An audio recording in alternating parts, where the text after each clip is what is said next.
First professionally trained television journalist, इसका मतलब क्या होता है? जिसने जब बाबरी मस्जिद गिरी थी आई वाज देयर, अच्छा। तो मेरी कैमरा टीम थी, I got all the shots everything. Babri मस्जिद तोड़ने के लिए कौन जिम्मेदार था पहला, और उसका क्रेडिट कौन लोग लेके गए दूसरा? कई लोगों को ये शायद पता है नहीं पता हो, मगर वहाँ पर सीआरपीएफ भी थी। जो कॉर्पोरेट मीडिया है, टेलीविजन मीडिया है, उसमें या तो इस तरफ है या आप उस तरफ। मुलायम सिंह यादव जी ने जो गोलियां चलवाई थी उसमें 17-18 के आंकड़े सरकारी हैं, पब्लिक कुछ और आंकड़े बताती। ये कितना अंतर समझे अगर? मुझे लगता है कि जो ऑर्डिनरी मुस्लिम है उसको आपके जैसे और मेरे जैसे वही उसके भी फियर्स हैं, उसके भी वही हसरतें हैं, वो अपनी रोटी पानी से मतलब रखता है। I would say almost 70 to 80% resources are going to the military in Pakistan, वही नॉर्थ कोरिया में भी होता है। तो जैसे हम लोग शुरू हुए, 2 इनके गार्ड्स आगे में देखे 47 show These are unique experiences, मतलब You had fun.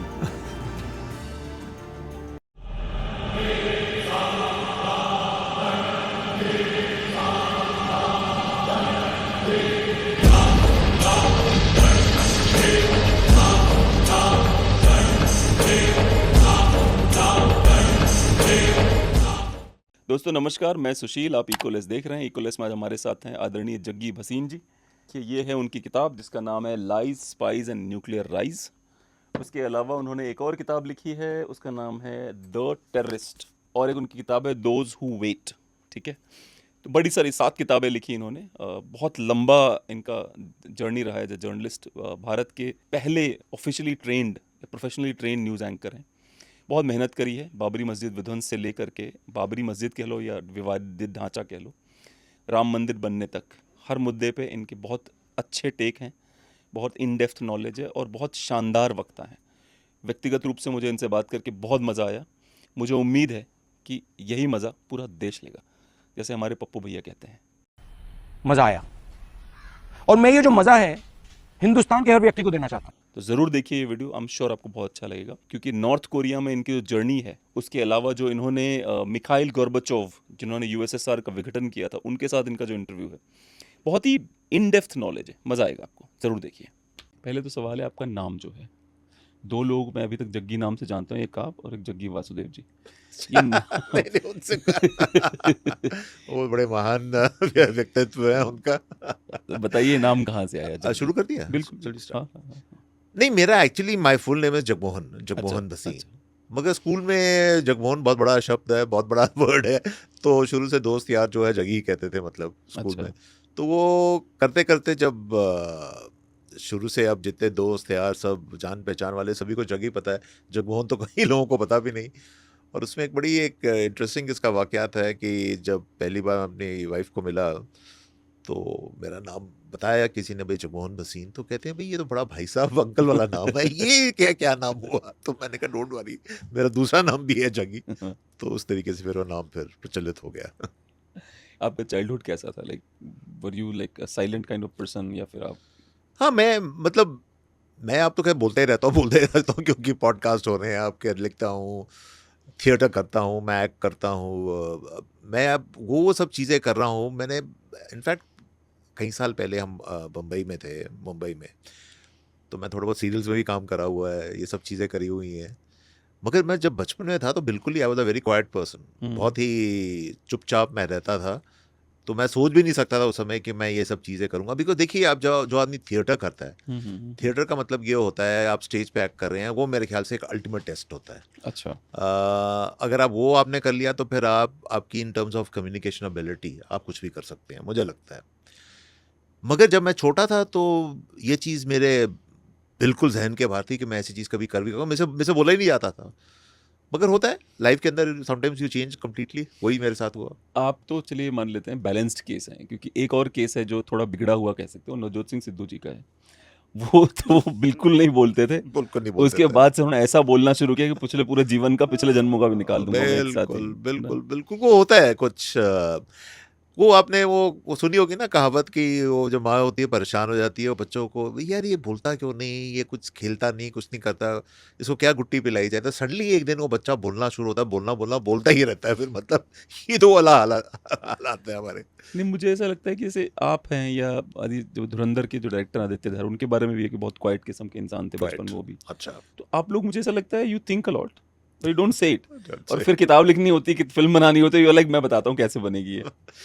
देखिए कन्विक्शन आती है अपने जीवन के अंदर, कन्विक्शन ये आती है जब आपको ये एहसास होता है कि मेरे पास कुछ कहने को है और मैं क्यों ना कहूँ, क्योंकि लोग, मुझे लगता है कि मुझे सुनना चाहते हैं। जब ये आपके अंदर एक कन्विक्शन आ गई तो फिर आप बोलेंगे ना। मतलब जब आपको खुद अंदर एक डर बैठा हुआ है, जब आपके अंदर एक, जिसे कहते हैं कॉम्प्लेक्स है कि भाई मैं बोलूँगा तो मेरा लोग मजाक बनाएंगे, मेरे पे हंसेंगे, तो फिर वो जिसे एक आम भाषा में कहते हैं बोलती बंद हो जाती है। मगर वो खुलती तभी है जबकि आपके अंदर से एक एहसास आता है कि मेरे पास कुछ बोलने को है, कुछ शेयर करने को है, लोग मुझे सुनना चाहते हैं। जब ये भावना आ जाए तो फिर इट डजेंट मैटर कि आप बचपन में कैसे थे या बड़े कैसे थे, आप कभी भी बोल सकते हैं। तो वही चीज़ हो रही है। स्टेज पे जो आप कह रहे थे आप ड्रामास करते हैं, तो वो कैसा एक्सपीरियंस होता है? I just want to know, because मुझे बिल्कुल आइडिया नहीं है कि क्या होता होगा वहाँ पे, क्या लगता होगा। इट इज़ दी, अंग्रेजी में जिसे कहते हैं the ultimate test and communication.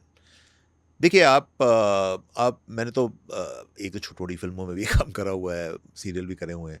अब वो सारा रिहर्स होता है, आपने लाइनें आपने याद करी, नहीं हुआ तो टेक हो गया, दोबारा टेक हो गया। जैसे अब अगर हम टेलीविजन इंटरव्यू आप रिकॉर्ड कर रहे हैं तो इसमें आप पोस्ट एडिटिंग करते हैं, आप इसको जोड़ रहे हैं, बाद में एडिटिंग कर रहे हैं, कट एंड ऑल दैट सब कर रहे हैं, ये कर सकते हैं आप। But there are no second chances on stage.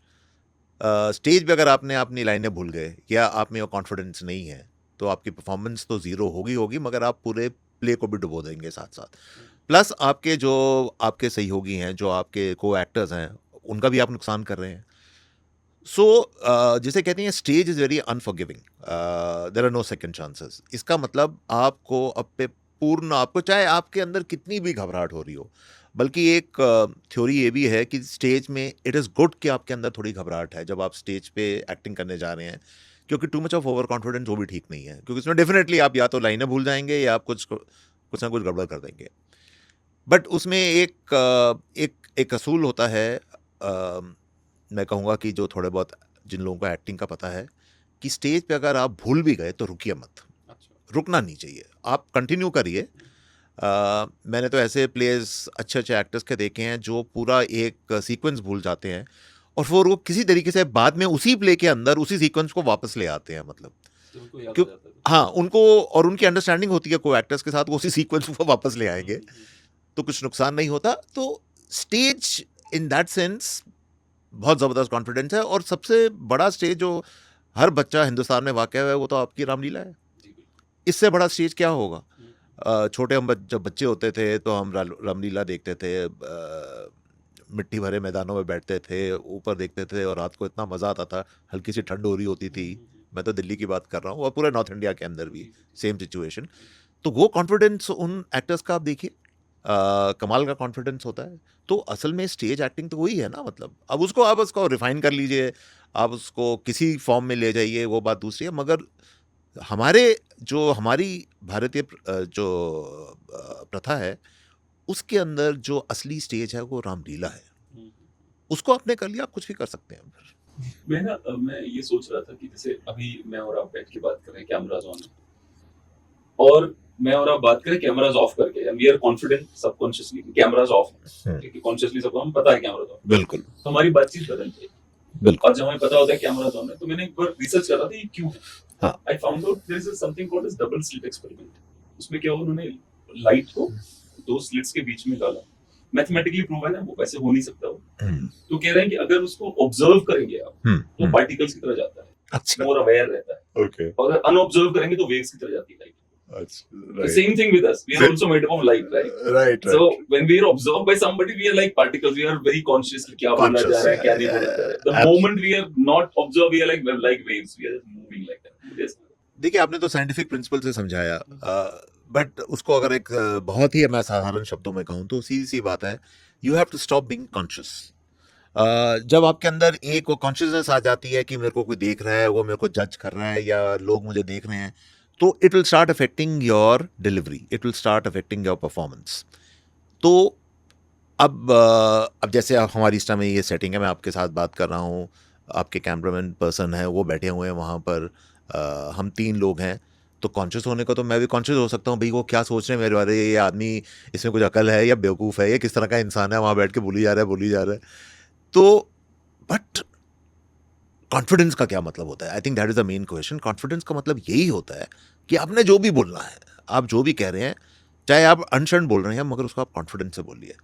कि आपकी जो चीज़ बिल्कुल जो अटपटी भी हो सकती है, मगर उसको अगर आप कॉन्फिडेंस से बोलेंगे तो लोग उसको कहेंगे हाँ इसमें कुछ बात है, इस आदमी के अंदर कुछ दम है, कुछ ये जो बोल रहा है उसमें कुछ सेंस है।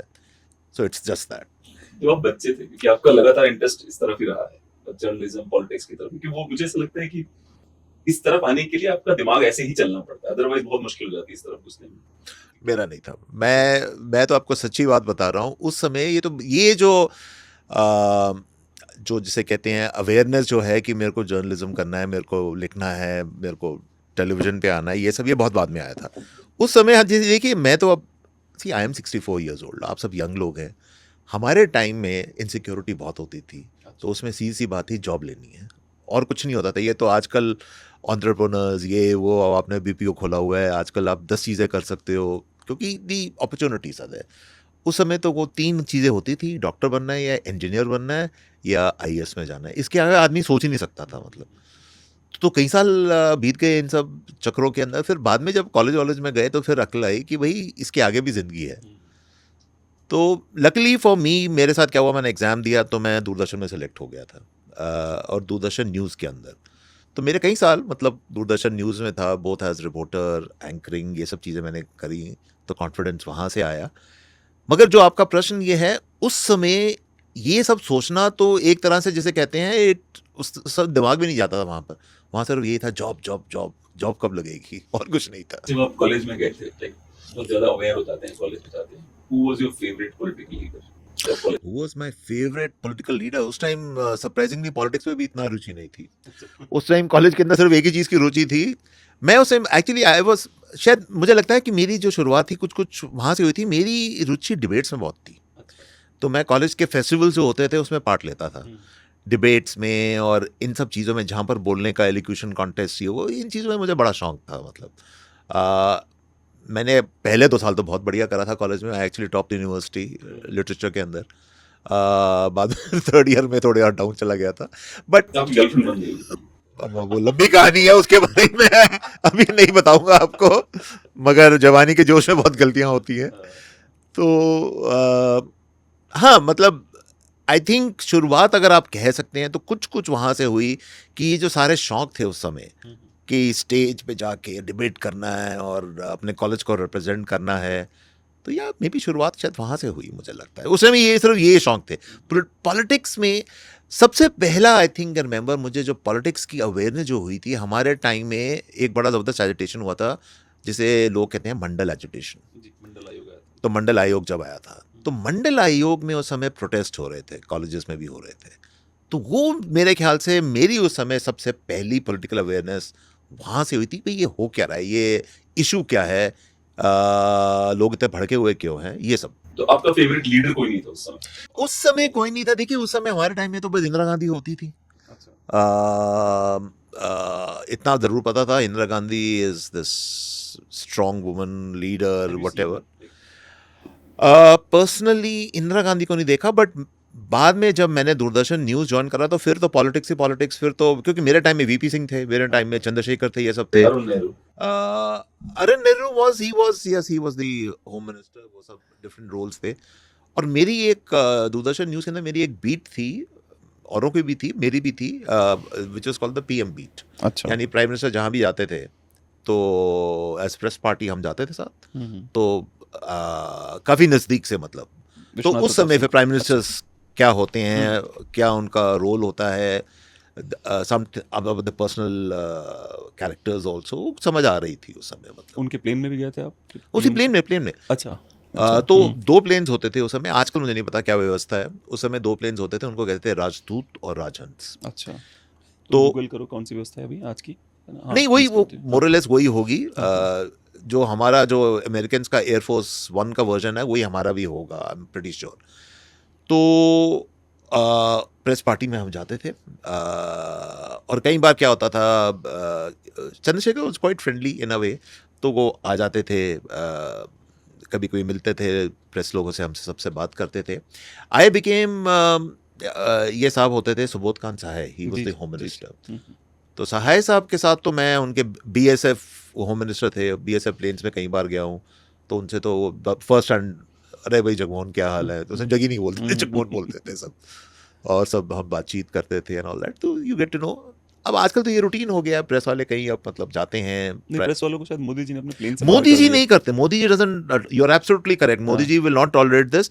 बट मुझे इतना पता है कि कई political entities even from the ruling party जब वो प्राइवेटली जाते हैं तो उनके साथ एक दो प्रेस वाले कभी कभी चले जाते हैं। मतलब क्या है अभी हम 777-300 आ गया है, नया लिया है शायद इन्होंने। हाँ, नहीं अब तो हाँ, एयर इंडिया 1 है वो। सी, अब तो ये पैसे भी हैं। ये state of the art, these are very advanced. Defence equipped large हाँ। एयरक्राफ्ट इंफ्रारेड काउंटर मेजर्स, ठीक है, सेल्फ बिल्कुल। प्रोटेक्शन सूट्स, क्या बात है। हाँ, तो ये तो मुझे बहुत, मैंने सुना था कि शायद राष्ट्रपति के लिए लिया गया है और वो प्रधानमंत्री उपयोग ना उपयोग में लाते हैं। प्रधानमंत्री का तो देखिए सिक्योरिटी बहुत इंपॉर्टेंट है। हम्म। बैकअप प्लेन डेफिनेटली होता है जब भी जाते हैं, और वही चीज़ जो होती है वो आपके चॉपर्स में भी होती हैं। ये उस समय मुझे लगता है अभी भी शायद यूज़ होते थे, MI रशियन जो 17, yes. 17 या 21 जो भी सीरीज होती हैं वो यूज़ होते थे, तो उसमें भी 2 चॉपर्स होते थे हमेशा, उसके अंदर भी मैंने काफ़ी ट्रैवलिंग करी हुई है। तो ये सब दीज आर यूनिक एक्सपीरियंसेस, मतलब यू हैड फन। एक बात बताइए, जैसे आप किसी राजनीतिज्ञ के साथ जा रहे हैं और उसकी बड़ी अच्छी इमेज है पब्लिक में, हाँ, but since you are seeing first hand, आप बोल रहे हो यार क्या डिस्गस्टिंग बंदा है, बिना नाम लिए, ऐसा कोई मिला आपको? बड़ा मुश्किल होता है। आई टेल यू व्हाई, क्योंकि देखिए जो प्राइम मिनिस्टर लेवल पे खासकर ये लोग होते हैं, एक सीधी साइकोलॉजी है, ये उस लेवल पे पहुंचे हैं क्योंकि ये आपसे और मेरे से, इनकी अक्ल जो है ना डिफरेंट तरीके से काम करती है। True. वो आपके सामने तो अपनी वीकनेस कभी दिखाएंगे नहीं। क्यों दिखाएंगे आप बताइए, वो भी प्लेन के अंदर। They will be eight their best, they will not be eight there worst. हाँ, हो सकता है आपसे बात ना करें, वो बात ज़रूर है, मगर कोई मिसबिहेव कर रहा है या कोई उटपटांग चीज़ें, अब वो सारे ट्रम्प जैसे तो होता नहीं, मतलब कि जो मुंह में आया बोल दिया। सबसे ईमानदार वही है अब राजनीतिज्ञों जो में। ही है वो, अभी ये मुझे नहीं पता क्या है, जैसे अब नहीं है, मगर normal political leaders will not go that. But I think Donald Trump के बारे में मैंने जैसे उसको मैं 2000 मान लीजिए जब से वो प्रेसिडेंट बना, उसके 2 साल पहले से फॉलो कर रहा हूँ डोनाल्ड ट्रम्प को। मुझे ऐसा लगता है कि जो भी आपके मन में आए वो सब है वो, लेकिन ईमानदार है। ये मुझे ऐसा लगता है कि चलो उसके अंदर थोड़ी ऑनेस्टी जरूर है। आई डोंट नो यार, तो आप कह रहे हो तो मैं मान लेता हूँ, मगर ये जितने स्टॉक मार्केट ऊपर नीचे ऑयल ट्रेडिंग ब्रेंट की हो रही है, ये now वीकेंड्स you पे ही होती है। अब ये क्यों यानी हो रही है, आप सही जगह पहुंचे हैं बिल्कुल। अब ये क्यों हो रही है, इसका तो अब बाद में ही पता चलेगा, अभी तो इस नहीं पता बार मुझे चलेगा। लग रहा है सर, इस बार वो चाहता है अमीर बन के निकल जाऊं, बहुत हो अब गया ये तो मेरा। खैर ऑलरेडी बहुत है, मगर अब वो पैसा का एक कहते हैं ना कि पैसा कभी भी जिसे कहते हैं उसकी संतुष्टि नहीं होती। संतुष्टि नहीं होती, जितना आ जाए और आ जाए, यही बात एक शब्द आपके जो जब आपका बारे में रिसर्च कर रहा था, लिखा था you are first professionally trained television journalist. इसका मतलब क्या होता है। है? ये बिल्कुल सही बात है, क्योंकि हमारा भारतवर्ष के अंदर सबसे पहला ट्रेन टेलीविजन न्यूज़ बैच था। अच्छा। सबसे पहला, सबसे पहली बार। देखिए हमारे टाइम क्या हुआ था, ऑर्गेनाइज तरीके से पहले न्यूज़ रीडर होते थे दूरदर्शन पे, दे वर नॉट न्यूज़ पीपल। उनको तो जो स्क्रिप्ट दिया जाता था, अब उसमें बड़े फेमस नेम्स हैं, आपने नाम सुने होंगे, सलमा सुल्तान, मधु राजा, ये सुना सब भी लोग, उनको कई ये बार। सब, हाँ। तो ये सब लोग होते थे, मगर गीतांजलि अय्यर, इन सबको स्क्रिप्ट दिया जाता और पढ़ते थे। जब हम लोग, हमारे यहाँ जब पहला बैच आया, तो जिसे कहते हैं आपको न्यूज़ जनरेट करनी होती थी, यानी कि आप अपना माइक्रोफोन पकड़िए, अपना कैमरा टीम को लीजिए, आप जाइए, आप जो स्टोरी है, आप गाड़ी में जा रहे हैं, आप स्टोरी को उसको कर रहे हैं, उसको फिर आप उसका वॉइस ओवर कर रहे हैं, उसके विजुअल्स एडिट कर रहे हैं, दोनों को मिला के आप 1-1.5 मिनट 30 सेकंड जो भी है, आप एक रिपोर्ट बना रहे हैं, पीस टू कैमरा भी आप शायद कर रहे हैं। तो प्रोफेशनल न्यूज़ टेलीकास्टिंग वो हमारे बैच से शुरू हुई थी, ये बात बिल्कुल सही है। तो that is why I said we are from the very very first batch. अब उसके बाद तो कितना आगे सैलाब आ गया पूरा न्यूज़ में, मगर ये कीर्तिमान जो है वो हमें मिलेगा, ज़रूर मिलेगा, क्योंकि we were the first batch. हमारी training film and television institute में हुई थी पुणे में। अच्छा जर्मन टीम आई थी, आई रिमेंबर। दिल्ली के अंदर there is this place called CPC, अब पता नहीं है, होना चाहिए सिटी फोर्ट के अंदर, जो कि स्टूडियोज हैं दूरदर्शन के, वहाँ पर हमारी ट्रेनिंग हुई थी। Then we were allocated different parts of the country. हमारे आई थिंक 45-50 के करीब हमारे बैच था, तो सारे हिंदुस्तान में सब। तो मैं दिल्ली से, मतलब I was reporting from here, तो यस, वो भी एक समय था।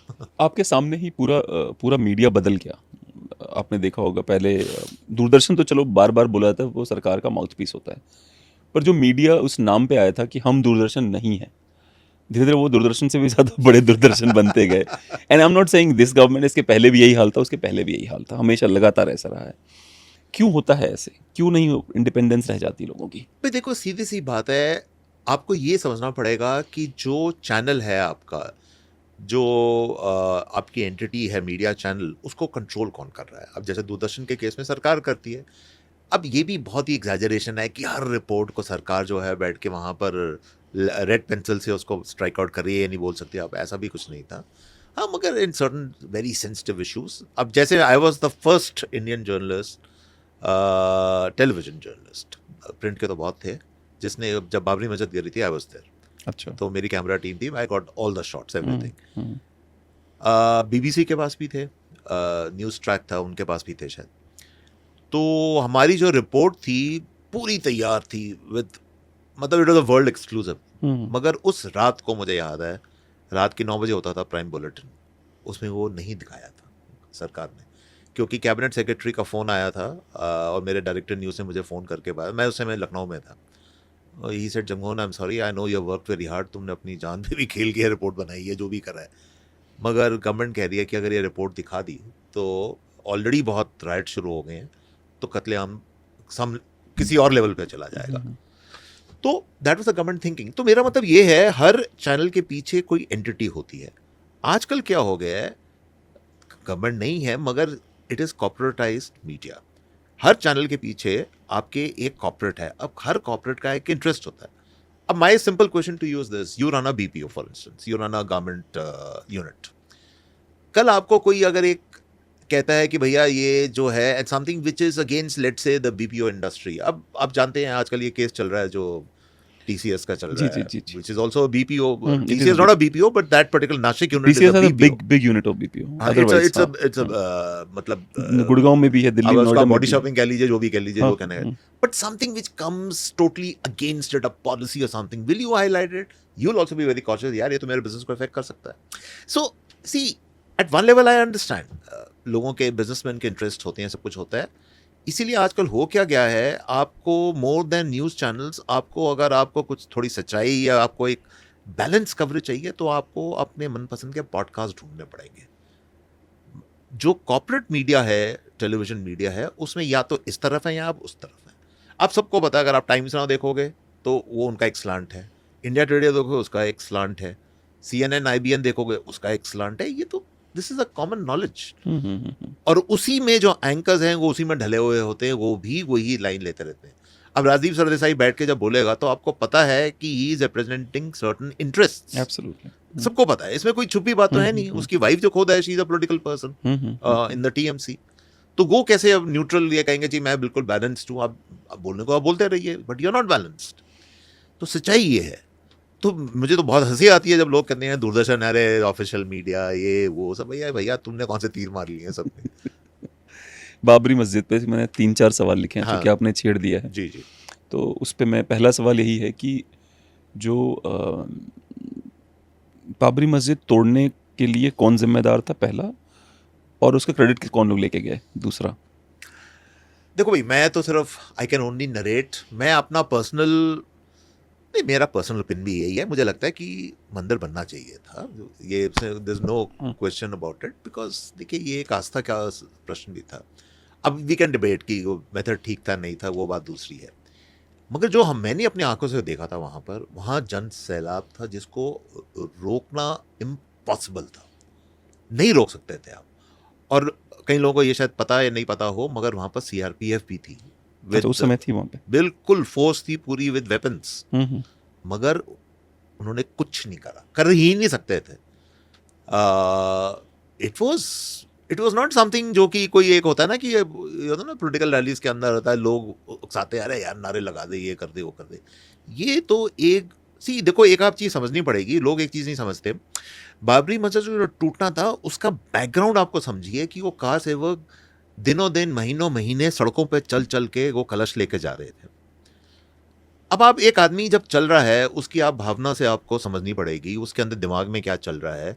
उसके अंदर एक इमेज बनी हुई है कि मेरे को राम मंदिर चाहिए, so it has to reach a culmination point.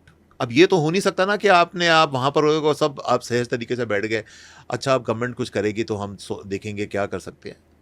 People will take matters in their own hand, और वही बाबरी मस्जिद में हुआ था। तो इसमें ये कहना कि इसमें आडवाणी की गलती थी या एक्स की गलती थी या वाई की गलती थी, मुझे लगता है सब बहाने हैं। It was bound to happen, there was nothing to do to stop it. I read a book of Shahid Siddiqui ji, I witness, तो उसमें वो कहते हैं कि वो पूरा बैकग्राउंड बताते हैं कि पीवी नरसिम्हा राव और एसबी चौहान दोनों लोग हैदराबाद में किसी साधु के यहाँ पे असिस्टेंट थे उनके लिए काम करते थे।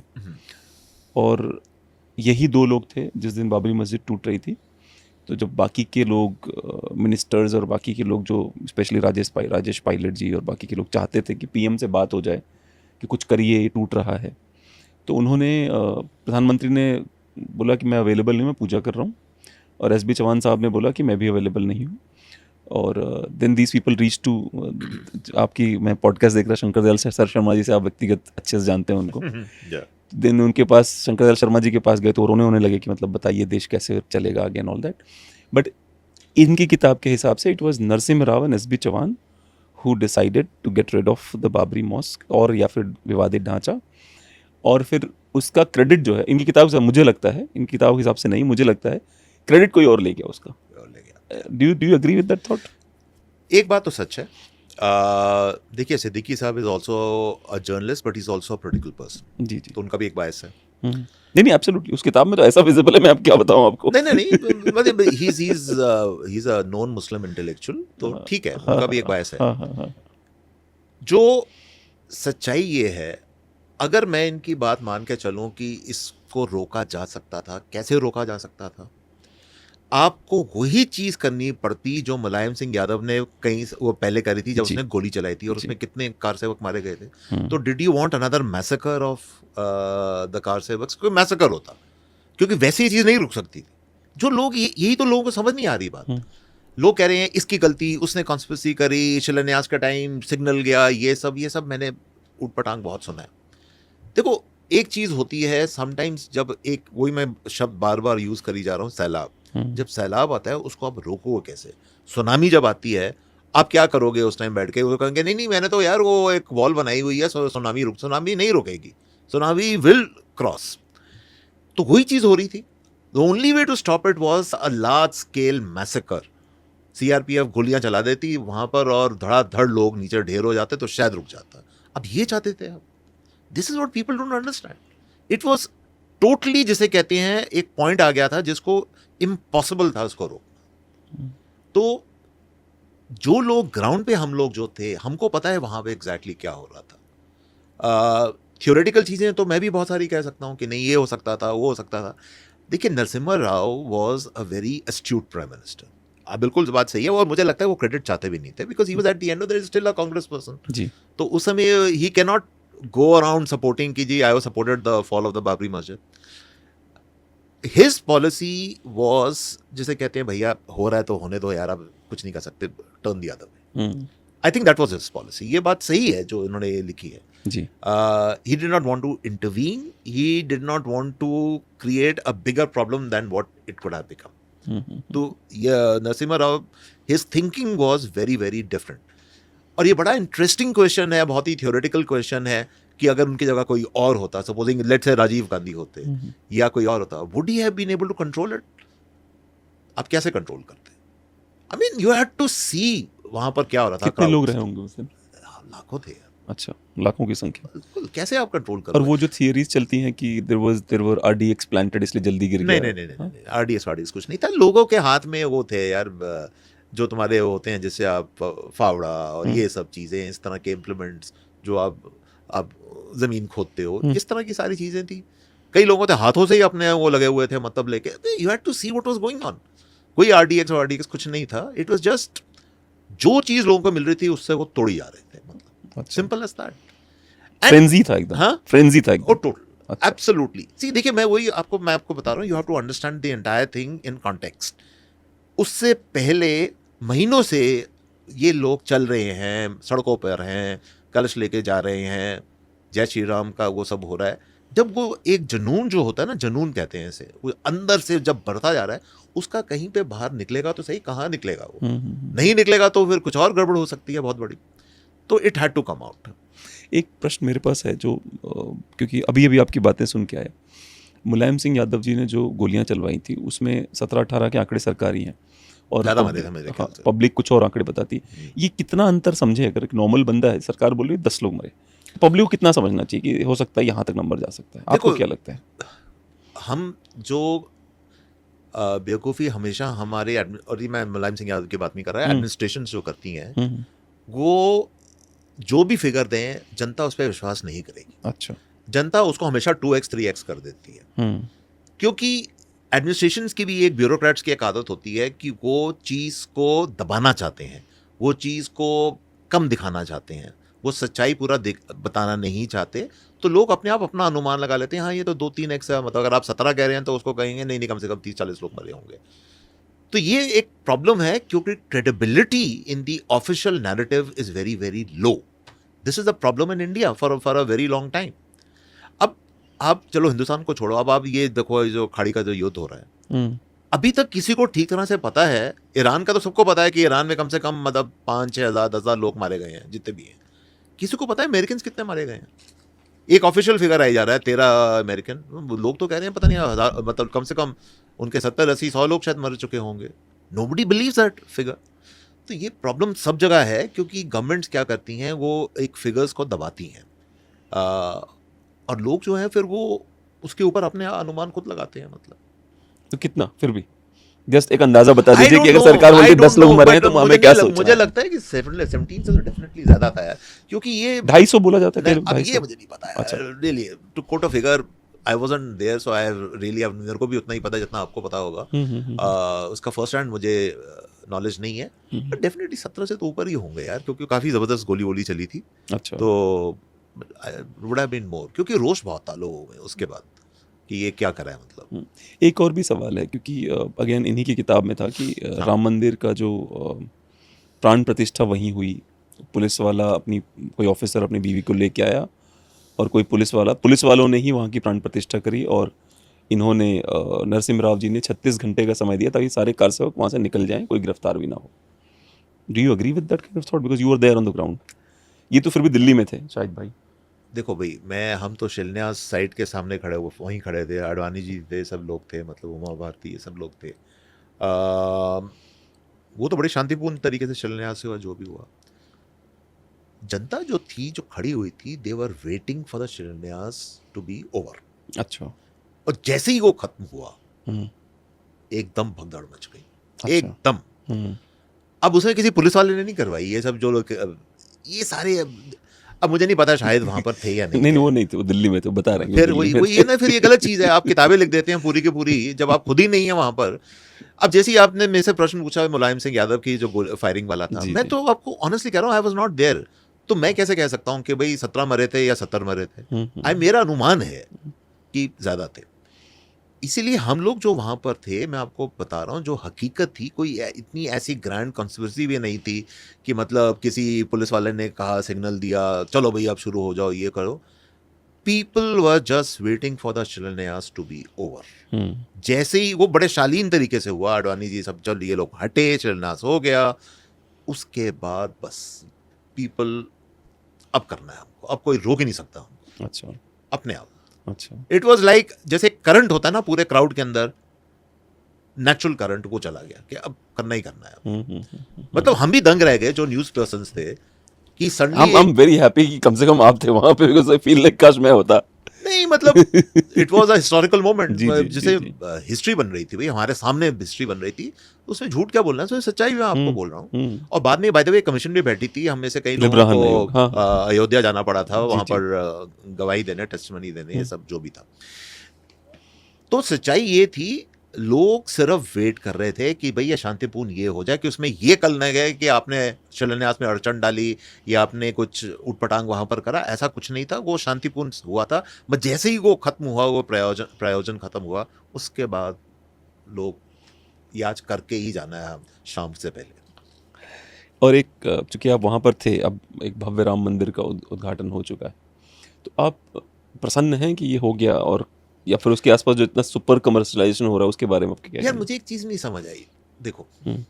मुझे आज तक नहीं समझ आई कि मुझे लगता है कि जो ऑर्डिनरी मुस्लिम है हम्म, उसको आपके जैसे और मेरे जैसे वही उसके भी फियर्स हैं, उसके भी वही हसरतें हैं, वो अपनी रोटी पानी से मतलब रखता है। ये जो नेता लोग होते हैं ना, ये दिमाग में डाली जा रहे हैं, जाली आगे हैं, तुम्हारा मस्जिद गिरा दिया ये। भाई देखो, व्हाट वाज बाबरी मस्जिद?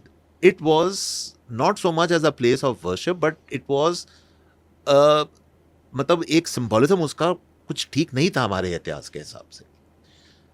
और जब आपको पूरा जन समूह कह रहा है कि यहाँ राम मंदिर था, तो मेरा एक सीधा सा प्रश्न है कि क्या बुराई है भाई, अगर राम मंदिर बन रहा है तो आप थोड़ा अकोमोडेटिव हो जाइए इसके अंदर, इसमें क्या प्रॉब्लम क्या है? मगर नेता जो लोग होते हैं ना, from we know the parties, वो डाल डाल के कि आपकी हैसियत, आपकी आइडेंटिटी खत्म कर दिया। आपकी आइडेंटिटी एक कैसे हो सकती है कि एक पुराने मॉन्यूमेंट बाबरी मस्जिद के साथ जुड़ी हुई है? आपकी आइडेंटिटी होनी चाहिए कि भाई मेरी पर कैपिटा इनकम कितनी है, मेरे घर में मुझे खाना पीना अच्छा मिल रहा है नहीं, छत है या नहीं, रहने को ठीक है या नहीं, जो कि हर हिंदुस्तानी की होनी चाहिए। उसके बारे में कोई बात नहीं करना चाहता, आइडेंटिटी के बारे में हर आदमी बात करना चाहता है। ये गलत चीज़ है ना, ये this is the wrong thing. और एक और चीज़ होती है हर देश के अंदर, अब आप सऊदी अरेबिया में चले जाइए, तो वहाँ तो मक्का मदीना की बात होगी ना, बिल्कुल। वहाँ पर ये थोड़ा की बात हो सकती है कि जी यहाँ पर चर्च क्या है या मंदिर कितने हैं यहाँ पर। एक सीधी सी बात है। ईरान का हम देख रहे हैं, या मैं इनको छोड़िए, आप अमेरिका की बात कर लीजिए। अमेरिकन प्रेसिडेंट स्वेरिंग इन से पहले, अगर इसको अगर ना पता हो जी, तो ये जी, मैं बताना चाहता हूँ, वो पहले चर्च जाता है, बिल्कुल। वहाँ पर वो मतलब जो है अपनी प्रेयर्स करते हैं, जो भी करते हैं, उसके बाद वो फिर अपनी स्वेरिंग इन पे जाते हैं। Why do they do that? क्योंकि वेदर वी लाइक इट और not, it is by and large even today a white country, a Christian population. अगर इतना ही अगर लोग सेकुलरिज्म की बात करते रहते हैं, तो यूके जैसे कंट्री में, वहाँ पर फिर ये आपका आर्च बिशप ऑफ कैंटरबरी जिसे कहते हैं, ये सब लोग अब क्या कर रहे हैं? इनकी कोई ज़रूरत नहीं है, मगर हैं ये लोग सब अभी भी। तो ये सब कहना कि जी हर देश की एक प्रथा होती है, हर देश का एक मेन रिलीजन भी होता है। मैं तो पाकिस्तान की तो बात ही नहीं कर रहा था, वो तो बिल्कुल ही खैर गए गुजरे लोग हैं। मगर अच्छे अच्छे सभ्य देशों में भी, जहाँ पर मतलब जिसको हम मानते हैं, सभ्यता है, सब कुछ है, वहाँ पर एक डोमिनेंट रिलीजन होता है, और आपको you have to go according to that. और मुझे एक चीज़ बताइए कि यहाँ माइनॉरिटी पॉपुलेशन जो है, किसी के राइट्स किसी ने लिए तो नहीं हुए? अब आप जो सुविधाएं सरकार देती है इन टर्म्स ऑफ जितने भी सोशल बेनिफिट्स हैं, चाहे वो कुकिंग गैस में हो जाएं, चाहे वो टॉयलेट्स में हो जाएं, चाहे वो राशन में हो जाएं, कोई ये तो है नहीं वो सिर्फ मेजॉरिटी कम्युनिटी को मिल रहा है, वो सबको मिल रहा है, मतलब बराबर का मिल रहा है। दीज आर द मेन वो इश्यूज। उसको मिल रहा है जो लेता है जाके लाइन में लग लग के, और अधिकतर माइनॉरिटीज को ही मिलता है वो, क्योंकि वो लगते जो हैं भी लाइन है में। हाँ, मतलब हाँ। मिल रहा है ना, मतलब कोई ये तो है नहीं कि आपका डिस्क्रिमिनेशन हो रही है आपके अगेंस्ट। हम्म।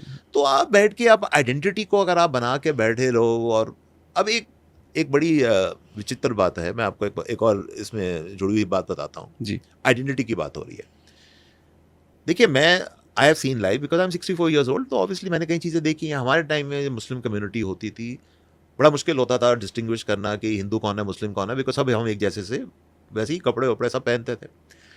सडनली आप प्रथा देखिए, बिकॉज ऑफ दीज प्रीचर्स, आपने जो वेस्ट एशिया में, मिडिल ईस्ट में जो लोग वहाँ पर बुर्का और ये सब ऊपर से नीचे तक पहनते थे, वही चीज़ आपने हिंदुस्तान में पहननी शुरू कर दी। पहनी है, मुझे उसकी कोई प्रॉब्लम नहीं है, मगर मैं ये कह रहा हूँ हिंदुस्तान का आप वेदर देखिए, क्लाइमेट देखिए, यस, गर्मी होती है, पसीने आ रहे होते हैं, पहली बात, वेस्ट एशिया में, मिडिल ईस्ट में जाइए, अभी तक अप्रैल के महीने में वहाँ पर ये सारे जितने आपके हैं ईरान वहाँ पर अभी भी ठंड पड़ रही है भाई। वहाँ अपने आपने एक चीज़ होती है ना, आप वो भी ड्रेस अप करोगे, it has to be suitable to the weather. अब क्या ज़रूरत है ये सब? मिडिल ईस्ट से आप उठा के ले आए ये सारी चीज़ें, ये प्रथाएं, और इनको आप यहाँ पर आप यूज़ कर रहे हो। What is the point in that? आपकी, मैं ये नहीं कह रहा कि आप मतलब जो है आप अपने रिलीजन को छोड़िए। रिलीजन का मतलब होता है मेरे ख्याल से एक स्पिरिचुअलिज्म होती है, चाहे वो हिंदू हो, मुस्लिम हो, सिख हो, ईसाई हो, कोई भी हो, अंदर से होती है। अब बाहर से आप आइडेंटिटी बना के घूमी जा रहे हैं बैठ के, तो फिर वही प्रॉब्लम्स होगी जो अभी ये TCS में हो रही है आपकी। जी जी। वहाँ पर अब कि लोग जो हैं वो, बस भैया तू काम करने आ रहा है या तू यहाँ कन्वर्ट करने आना है लोगों को? कोई उस आदमी से पूछे, ये जो निदा खान है या जो भी जी, है, जी, जी, मतलब व्हाट इज द पॉइंट? अब देखो, यू रन अ BPO, कल तुम्हें अगर ऐसी चीज पता चले मेरे ऑर्गेनाइजेशन में कुछ होगा, how will you react to it? तो ये चीज गलत हो रही है ना। मतलब आप काम करने आ रहे हो, हमारे यहाँ पे कश्मीरियों को हायर किया था हमने, तो 4-5 थे, तो वो आपस में ही रहते थे। जबकि मैंने व्यक्तिगत, मैनेजर वाइस प्रेसिडेंट छोड़िए, मैंने खुद उनसे बात करी, दिस इज नॉट गुड यार, you guys are always together, आप अपने आपस में रहते हो। हाँ। तो उन्होंने क्या किया, उन्होंने 2-4 और मुसलमानों से दोस्ती कर ली जो बाकी के थे। अब मैं समझ नहीं पाएगा, अब ये 8-10 का ग्रुप हो गया। अब उसमें से एक कैरेक्टर था जो ओवर नमाजी था, तो वो नमाजें पढ़ने जाने लग गया। अब हमारा ब्रेक एक्सटेंड होने लग गया। तो आप समझ रहे हो ना, ये प्रॉब्लम हो जाती है आपको। You do not want to walk on egg shell when you are running an organization. नहीं, I agree with you. See देखिए, अगर आपको असली सेक्युलरिज्म प्रैक्टिस करनी है तो you have to first practice it at the work place. यानी कि कोई रिलीजन हो, आप मतलब जो है आप अपनी रिलीजियस भावनाओं को रखो, अपने पास रखो, आप करो, घर में जाओ, but the office is not a place कि आप वहाँ पर शुरू हो जाओ ये सब चीज़ें। मतलब लोगों से आप, you have work to talk about, आप कुछ और बात कर सकते हो, बट दीज आपके religious practices and all that, उसको आप अपने घर में रखो ना। आप, मैं आ रहा हूँ कि जी मेरे को कन्वर्ट करना है यहाँ पर, भाई ये इसकी क्या ज़रूरत है? और वो भी मैं ज़बरदस्ती कर रहा हूँ कन्वर्ट। हाँ। TCS वाला मामला तो बहुत ही सैड है कि मतलब मैं ज़बरदस्ती ढूंढ रहा हूँ कौन सी लड़कियों घर से वल्नरेबल हैं, उन्हीं को टारगेट कर रहा हूँ उनको। और ये कहना नहीं चाहिए, मगर सच्चाई ये भी है कि जिन लड़कियों को टारगेट करा गया है, दे आर डिलिबरेटली वो करा गया है, जो कि उनमें से कई मेरे ख्याल से शेड्यूल कास्ट से लड़कियां हैं। तो एक वनरेबिलिटी है उनकी, और उस वनरेबिलिटी को एक्सप्लॉइट कर रहे हो। मैं एक और आप ही की बात पे आगे बढ़ता हूँ। जैसे मेरे ऑफिस में अभी जो व्यक्ति जिसने पानी ला के रखा है, वही प्रसाद बांटता है, भगवान को माला वही चढ़ाता है। अब वो कौन सी कास्ट का मैंने पूछा नहीं उससे कभी, पर चांसेस ये हैं कि वो किसी कास्ट का होगा। अब मुझे एक बात बताइए, अब इसी व्यक्ति को कोई पॉलिटिकल लीडर पकड़े और बोले अरे मेरा नाम लेके, अरे ये पता है ये लोग अपर कास्ट के हैं, तेरे पे अत्याचार करते हैं। आइडेंटिटी क्राइसिस की प्रॉब्लम इतनी गहरी है, ही विल फॉरगेट कि अरे ये तो भगवान को मालाएं मेरे चढ़वा रहा है। कि ये नेताओं ने यही तो करा है, यही तो करा है। सी देखिए, एक्चुअली देखा जाए तो जो work place is suppose to be casteless, religious free and all that.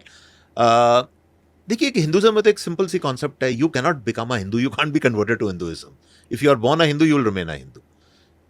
दूसरे रिलीजन्स के अंदर ये प्रॉब्लम दूसरी है, वहां पर they are looking to convert. मगर अब क्या हो गया है कि ये लेवल इतना ज्यादा हो गया है कि it is almost like mission mode. Mission mode ये है कि भैया काम करने जा रहे हो, मगर बी ऑन द लुकआउट कि हम तो अपने मकसद मत भूलना, मकसद मत भूलना भाई। अरे वाह। See I am a Punjabi, actually I am a Punjabi Sikh, let me tell you that. मुझे बड़ा दुख होता है यार, मैं not that I am from Punjab, I am from Delhi only, but मुझे दुख होता है कि जो गुरमीत सिंह है उसको गैरी बना दिया आपने, क्योंकि वहाँ वो पेस्टर घूमी जा रहे हैं देखने के लिए भाई मैं किस किस को बना सकता हूँ। वो किस लिए बन गया है गैरी? वो इसलिए बन गया है क्योंकि पेस्टर ने उसको कहा कि भैया ऐसा है, तू गैरी बन जा, क्योंकि तू, तेरा अंग्रेजी साउंडिंग नेम होगा, तेरे को चांसेस कनाडा में तेरे को नौकरी मिलने के ज़्यादा चांसेस हो जाएंगे। वो इसलिए उसको बना दिया। तो प्रलोभन दिया ना आपने उसको कि it will be easy for me to get a job for you because now you are Gary, you are not Gurmeet Singh. गलत चीज़ हो रही है ये। जब आप प्रलोभन देके, जब आप लोगों को, एक तरह का ब्राइब ही हो गया ना एक तरह से, जी जी, आप उनको कि तुम्हें ये फ़ायदा मिल जाएगा, तुम्हें ये पैसे मिल जाएंगे। और मैं तो पंजाब का बता सकता हूँ, वहाँ पर हौदी होती हैं। अच्छा, हौदी के अंदर पानी होता है, कई घरों में होती है। All what they do is they bring these youngsters, उनको, चल बेटा तू डुबकी लगा ले इसमें, और जब डुबकी बाहर आएगा फिर मैं क्रॉस तेरे गले में डाल दूंगा, तू क्रिश्चियन बन गया, बस खत्म, सिंपल।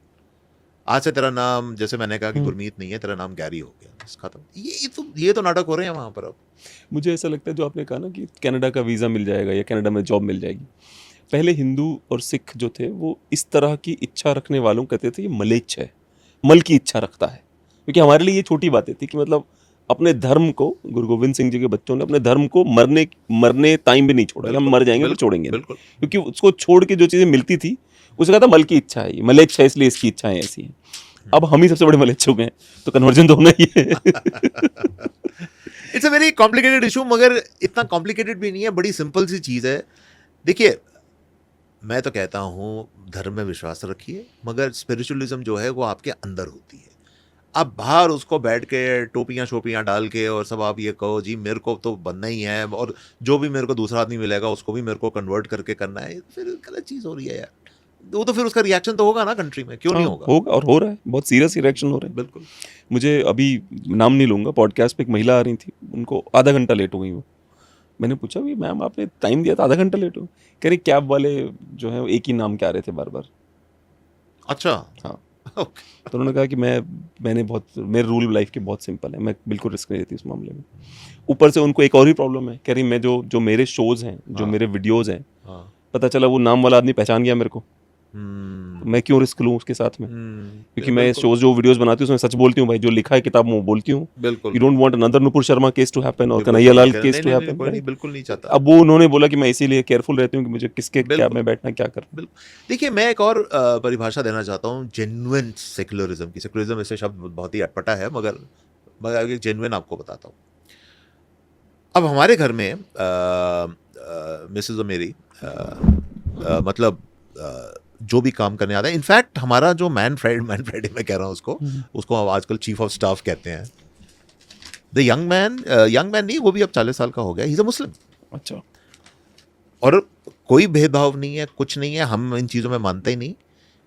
मैंने भी उसको एक चीज़ जब शुरू में काम करा था, मैंने उसको कहा था, मैंने कहा देखो ऐसा भैया ऐसा है, मेरे को कोई मतलब नहीं है तुम्हारा मुस्लिम जो भी है, तुम मेरे लिए तुम अच्छा काम कर रहे हो, करोगे, that is all I am looking for. बाकी ये घर जो है बहुत ही हमारा ओपन घर है, हम मतलब जो है विश्वास रखते हैं धर्म में, मगर हमारी जो कन्विक्शन है वो स्पिरिचुअल है, अंदर से है। मगर मैं ये घर में ये सब नहीं चाहता, नाटकबाजी, ये सब दाढ़ियाँ वाड़ियाँ बना के ये सब करके ये सब कहता नहीं सर ये नहीं होगा। सिर्फ मुझे फ्राइडे को आप एक घंटे के लिए अगर आप टाइम दे दें तो मैं जाके वही मैं जाता हूँ प्रेयर करने, बिहार से अलड़। मैंने कहा हाँ मुझे कोई प्रॉब्लम नहीं है, आप जाओ करो, मगर मेरे को ये सब ड्रामे नहीं घर में चाहिए, ये सब कहता कभी नहीं होगा। एक काम करो जरा, एक सीन दिखाना चाहता हूँ मैं सर को ना। काम नहीं ना, पुलिस ने उठक बैठक 100-200 बार करवाया, उसका सामान जाम हो गया। ऐसा बाहर मत निकलना। बाहर निकल के 35 साल हो गया, और क्या बाहर निकलेगा?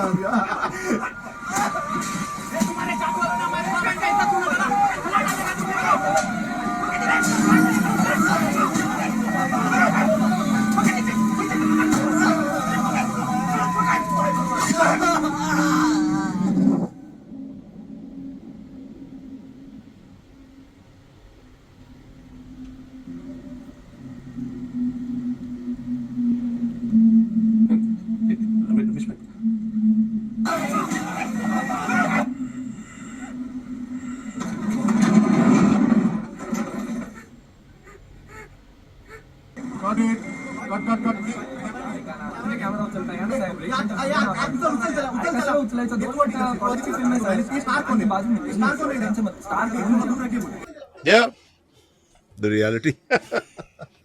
ठीक है, अब हम चलते हैं एक नए चैप्टर पे। वो है चैप्टर आपने जो कुछ बड़ी विभूतियों के इंटरव्यू ले रखे हैं, वो आपका नॉर्थ कोरिया चैप्टर। तो मैंने एक I am stand up comedian as well, तो मैंने लिखा था कि first Kim Jong sang, then he got ill, then he died. अच्छा। Kim Jong sang, Kim Jong ill, Okay. now Kim Jong Un is there. अच्छा। Kim Jong sang से आपने बात करी, जिन्होंने शायद वहाँ पे शुरू किया था, वो उनकी डायनेस्टी की शुरुआत उन्होंने की थी, उनसे पहले नहीं, भी था। वो क्या नाम था उसका, किम उल सिंह जो भी था। तो ये सुंग नाम के अब चाइना वाला लिया इसने, सुंग वाला कौन सा नाम था इसका? नहीं, ये see there is a lot of similarity sometimes between the surnames between Korean and Chinese. अच्छा। तो वो चलता रहता है, क्योंकि वैसे भी सी एक एथनिसिटी भी होती है ना, तो अलग हैं ये लोग, मगर तब भी कॉमनैलिटीज काफ़ी हैं। तो आप देखेंगे जो जापानीज जो सरनेम्स होते हैं ना, वो थोड़े अलग हो जाते हैं। जो कोरियन और चाइनीज सरनेम में तब भी थोड़ी एक कॉमनैलिटी आपको कभी कभी दिखाई देती है। अच्छा अच्छा। अब North Korea is very close to China, South Korea ठीक है, उनके भी रिलेशंस ठीक ठाक हैं, तो इन दैट सेंस मतलब तो एथनिसिटी वही है टू लार्ज एक्सटेंट। बहुत हद तक अभी बहुत सारे अमेरिका के इन्फ्लुएंसर्स हैं जैसे टकर कार्लसन है या बाकी के लोग हैं, तो उन्होंने बीच में, अभी तो नहीं, इधर बीच तो आजकल वो ट्रम्प के पीछे पड़े हुए हैं, एक ज़माना था कि उन्होंने ये बोलना शुरू कर दिया था कि नॉर्थ कोरिया की इमेज जो मीडिया दिखा रहा है हमारा, उतनी भी बुरा हाल नहीं है। आपका क्या कहना है? देखो, north Korea is a very strange country. अब मैं तो खैर बहुत साल पहले की बात कर रहा हूँ, मैं ये कहूँ कि आजकल क्या हो रहा है मेरे को उसकी 100% नॉलेज है नहीं है मेरे को मैं तो पुरानी बात कर रहा हूँ, बट मुझे लगता है कि इतना चेंज भी नहीं आया। उनकी 2-3 चीज़ें हैं, उनका भी कुछ कुछ पाकिस्तान जैसा हाल है। पाकिस्तान में क्या होता है कि जितने रिसोर्सेज होते हैं वो मिलिट्री को जाते हैं। I would say almost 70 to 80% resources are going to the military in Pakistan, वही नॉर्थ कोरिया में भी होता है। तो उसलिए क्या होता है कि उस समय एक्चुअली भुखमरी होती थी, लोग खाने को तरस जाते थे, मगर किसी में हिम्मत नहीं होती थी कि सरकार जो गवर्नमेंट है वहाँ पर उसके खिलाफ बोल सके। It is also at the same time a very hard working country. उनकी साइंटिफिक कैपेबिलिटीज़ भी काफ़ी हाई हैं। आप देखो, यूएस तो ईरान को धमकी दे सकता है, मगर वो कभी नॉर्थ कोरिया को धमकी दे सकता है? क्योंकि उनके पास मिसाइल्स हैं which have a range of 10 to 12,000 kilometres which can reach the US, nuclear.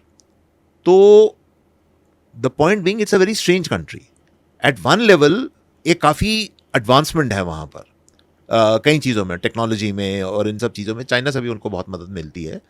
They are very hard working people, निडर लोग हैं। अभी एक एपिसोड हुआ था, ये जो रशिया यूक्रेन की लड़ाई चल रही है, जी जी, वहाँ पर I think Putin had requested, क्योंकि उनके अच्छे रिलेशन है नॉर्थ कोरिया के साथ, बिल्कुल।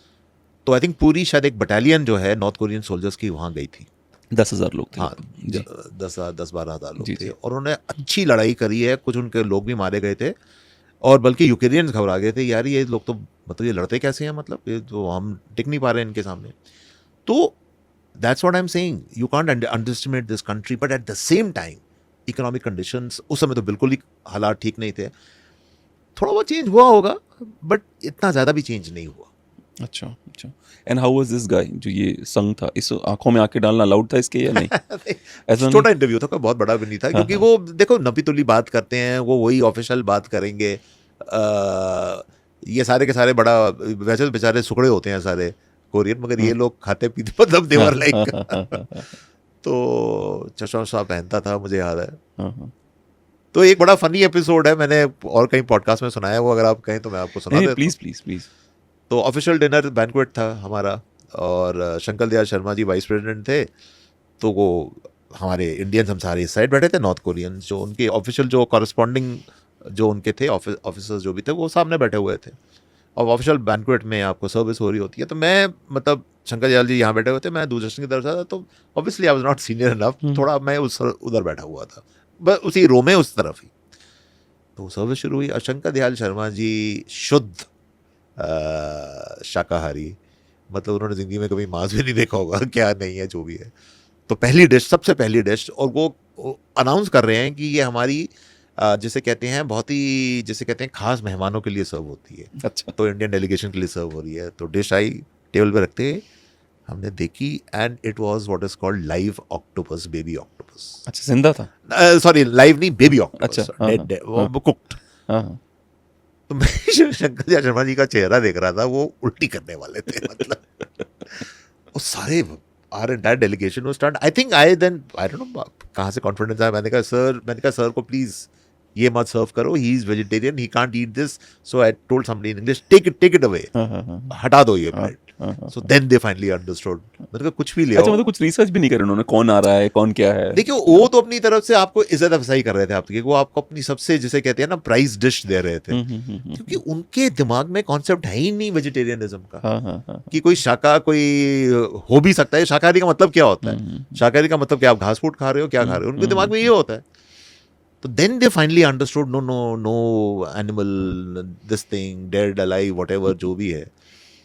तो anyway, it's a funny situation. America में बहुत सारी लड़कियां मिलती हैं जो कहती हैं I am vegetarian because I eat lot of salad and I love steak and steak and fish fish और फिश इज टेकन एज, उसका एक टर्म होता है उनका, वेजिटेरियन पता नहीं क्या है कि मतलब they consider that as vegetarianism हाँ, या बिल्कुल। दैट इज ट्रू और जो इंटरव्यू का जो एटमॉस्फेयर था, मान लेते हैं 10 मिनट का ही हुआ था, तो एटमॉस्फेयर कैसा था? आपको लगा कि मतलब यार ये थ्रेटनिंग है? ठीक ठाक था, ऐसा कोई ऐसी प्रॉब्लम नहीं थी, मगर उसके बाद बड़ी अजीब सी एक चीज हुई कि इंटरव्यू हमने रिकॉर्ड कर लिया, तो हम बड़े खुश कि भाई north Korea first ever interview, television interview with the north Korean president.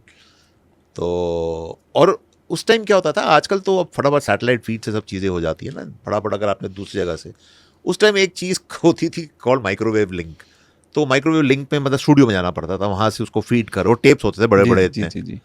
उसको टेप को डालो मशीन के अंदर, हाई बैंड टेप्स और बीटा कैम टेप्स होते थे, तो वो फिर फीड जाती थी दिल्ली। तो उनका स्टूडियो था, अरेंजमेंट पहले था, तो वो कहते हैं हाँ आप अपनी फीड भेज दो। तो मैं I was the lead correspondent, तो मैं गया और तो मैं बैठा और मेरा एडिटर साथ में बैठा हुआ, वो कहता है कि जगी थोड़ा सा इसको एडिट करना पड़ेगा। मैंने कहा हाँ करो।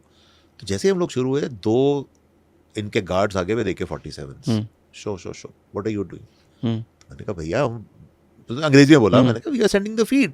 No you are doing something with the interview. वो बड़ा सस्पिशियस, मतलब उनका जिसे कहते हैं ना पैरानॉइड, बिल्कुल ड्रिवन बाय पैरानोया, हर चीज इज पैरानॉइड कि ये कुछ गलत चीज तो नहीं भेज रहा है आदमी। तो फिर वो भाई साहब एक सेकंड का उन्होंने वो रिव्यू करा, दिखाओ क्या क्या क्या डाल के भेज रहे हो सब। मैंने कहा देख भाई पूरा देख यार, 4 घंटे लगा इस पे। मतलब पैरानॉइड सोसाइटी। अच्छा, वो यूट्यूब पे नहीं है? मैंने काफी सर्च किया वो इंटरव्यू यूट्यूब नहीं, वो नहीं, वो तो दिस वाज आई थिंक वो टेप भी नहीं कहीं बचा होगा यार। वो ऐसा वो कोई वो इंटरव्यू नहीं था जो कि बाद में यूट्यूब तो जमाने ही अलग थे वो तो। अच्छा। और ये जो इनका दादाजी था, किंग जोंग, उनका दादा, ये ये स्माइलिंग दादा की बात कर रहा हूँ, दादा के साथ दादा की बात कर रहा हूँ मैं भी। तो किंग जोंग उनका दादा जो था वो स्माइलिंग था, थ्रेटनिंग था, कैसा था? He was okay. Smiling is not smiling, तो they I don't think so they can smile at all. वो पॉसिबल ही नहीं है। बट ही वाज ठीक ठाक था, क्योंकि ये जो नया वाला है जो प्रेजेंट रूलर है, ये तो he can be very threatening at times. अच्छा। You know he can do that. हाँ। वो तो अगर उसका एक मिसाइल टेस्ट वो अगर उसका फेल हो जाए, वो और वो हर मिसाइल टेस्ट में वो देखता है वो, तो वो तो उसके गुस्सा जो उसको आता है, जो भी आता है, वो तो वहीं पे एक्सिक्यूट करा देता है, जो साइंटिस्ट है या जो भी जिसने भी करा होता है। आपने वो फिल्म देखी the dictator? Which one? the one by this guy, क्या नाम है उसका? उसके 2-3 साशा version- बैरन कोहेन जो है। हाँ? Sasha Baron Cohen I think 2012 I में। think I might have seen it. Yeah. तो उसमें भी तो बहुत। बिल्कुल ऑफ विद द हेड जो कहते हैं। Yeah. अच्छा, एक और भी सवाल है कि मिखाइल गर्बाचोव को आपने इंटरव्यू करा जब उन्होंने यूएसएसआर को तोड़ डाला, हाँ। उसके बाद करा आपने, वाज ही लाइक उसके अंदर कुछ रिग्रेट था या he was okay? See, it's a very strange case. He was the darling of the West, Mikhail Gorbachev. In fact, अब तो अगर आप पुतिन और ये सारे इन लोगों से पूछो, they hate him. They hate his legacy या जो भी। वो तो कहते हैं सोवियत यूनियन को तोड़ने में इसका सबसे बड़ा हाथ था। मेरी अपनी ये रीजनिंग है कि उस समय सोवियत यूनियन का बहुत बुरा हाल था। कोई ऐसी कॉन्स्पिरेसी नहीं थी। Gorbachev probably was doing the right thing, क्योंकि कंट्रोल ही नहीं इनसे हो रहा था, इनके पास रिसोर्सेज ही नहीं थे। ईस्ट जर्मनी, पोलैंड, ये सारी जितनी बाल्टिक रिपब्लिक्स, इनको सब लेके बैठे हुए थे। अच्छा, ये सब इनके पास था? सारा कुछ इनके पास है। सोवियत यूनियन वाज ह्यूज यार, बहुत पूरा eastern Europe was under Soviet control. मगर रिसोर्सेज चाहिए उसके लिए, रिसोर्सेज कहाँ से आएंगे? रिसोर्सेज वहां से नहीं आ सकते जहाँ पे राज कर रहे हैं? बाद में ना देखो, उस समय तो कुछ भी नहीं था। मतलब उस समय जो बहुत हालत आई थी, खाने के लाले पड़े हुए थे, यहाँ तक ये हाल था। तो he realise the only thing was, उन्होंने इस टाइम 2 वर्ड्स यूज करे थे गोर्बाचोव ने, पेरेस्ट्रोइका और ग्लासनोस्ट, विच मीन्स रिकंस्ट्रक्शन, और आपको एक नए सिरे से सारा कुछ देखना पड़ेगा। सो ही राइटली सेड कि it has to be Russia centric. धीरे धीरे हमें जितने आउटसाइड के जो ये सैटेलाइट स्टेट्स हैं हमारे सोवियत यूनियन में, they have to gain independence, अपने आप मैनेज करें, हम नहीं कर सकते, हमारे बस की बात नहीं है। मगर रशिया की एक चीज़ आपको समझनी पड़ेगी, सबसे बड़ी चीज़ है, हम अपने आप को नेशनलिस्ट कहते हैं ना इंडियंस, रशियंस आपसे ज़्यादा नेशनलिस्ट हैं। उनको जो प्राइड है ना अपनी कंट्री के अंदर, इट इज़ आई से नेक्स्ट टू इंडिया ओनली। तो they could not, the Russian could not forgive Gorbachev कि इसने हमारे पूरे वास्ट एम्पायर को तोड़ दिया। चाहे उसको हम नहीं कंट्रोल कर पा रहे थे, मगर he was a one who led to the breakup. तो they blame Gorbachev, they blame Yeltsin also to that extent. ये येल्सिन को तो कहते हैं, वो तो एजेंट था वेस्ट का, येल्सिन को तो ये कहा जाता है। गोर्बाचोव मेरे ख्याल से सेंसिबल आदमी था, मगर ही वॉज अल्टीमेटली उसकी चल नहीं सकती थी ज़्यादा देर। So when he finally died, I think 2-3-4 साल पहले की बात है, हाँ 2022 में, nobody even bothered with it. 2022 में मरा था। Nobody, he died a very unknown person, हाँ, जिसे कहते हैं। 2022 में मरा था ये। हाँ। मुझे एक और बात समझाइए, यूक्रेन वॉर अगर आप 2-2.5 मिनट में समझा सकें, यूक्रेन वॉर क्यों हुई, क्योंकि you have seen that USSR, Ukraine war क्यों हुई और उसके क्या कॉन्सिक्वेंसेस दिख रहे हैं आपको, हुई ही क्यों पहले चीज़ तो? सीधी सी बात है, there were a couple of US administration के कुछ ऑफिसर्स थे, स्पेशली दिस लेडी, उसका नाम मैं अभी भूल रहा हूँ, very well known person who was a main strategist, जिसने एनईडी का जो चीफ थी। हाँ नहीं मैं उसका नाम अभी मेरे दिमाग से निकल रहा है, she was a little hefty, हाँ मुझे लग रहा है वो नेशनल एंडाउमेंट एजेंसी की, हाँ एनईडी नाम अभी दिमाग से निकल रहा है, जी जी जी जी। But very prominent person. तो उस टाइम पूरा एक थिंक टैंक था यूएस एडमिनिस्ट्रेशन के अंदर, उनकी कैलकुलेशन ये थी कि हाँ हमने गोर्बाचोव को प्रॉमिस करा था कि नेटो की कोई जरूरत नहीं पड़ेगी after the Soviet Union breaks up, but they obviously went back on that promise, NATO ने रखा और उन्हें भी कहा था I will not go an inch after the wall. हाँ दे थॉट कि जो हमने, और frankly the West had succeeded in breaking up the Soviet Union, सच्चाई तो ये है, उन्होंने कहा मगर हमें इसके आगे जाना है, हमने रशिया को भी तोड़ना है into smaller pieces so that Russia comes under control. Why? The central region for that is that Russia even today has the biggest resources in the world, much more than America और any other country. अच्छा, इनके जो oil, gas, gold, Siberia में जो इनके resources हैं, it is enormous.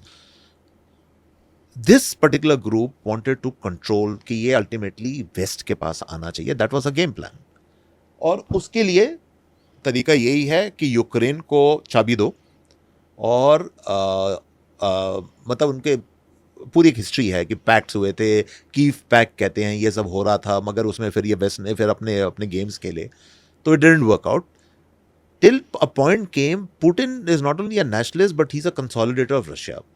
उसने कहा भैया ऐसा है कि मेरे को तुम्हारा गेम समझ आ गया, ठीक है, तुम अपने आप को बहुत तीसमार खान सब समझते हो, but I am a nationalist, मैं अपनी कंट्री को तोड़वाने नहीं दूंगा, and if necessary I will fight Ukraine. अब एक चीज़ लोगों को जो समझ नहीं आती, 4-5 साल से ये युद्ध चल रहा है कि ऐसी क्या चीज़ है, अगर Russia militarily still very powerful, economically इतने नहीं है वो, how come they have not been able to completely defeat Ukraine? True. और उसका एक सिंपल सा रीजन है जो लोगों को नहीं समझ आती, Ukraine after Russia in entire Europe had the second largest standing army.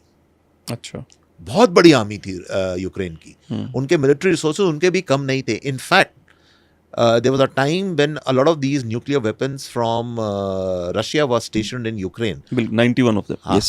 और वो तो रशिया की किस्मत अच्छी थी कि वो न्यूक्लियर वेपन्स उन्होंने हटवा दिए, जी जी जी। नहीं तो अभी तक ये तो लड़ाई हो ही नहीं सकती थी, वो होती तो नहीं, हाँ। Russia Ukraine would have attacked them. हाँ।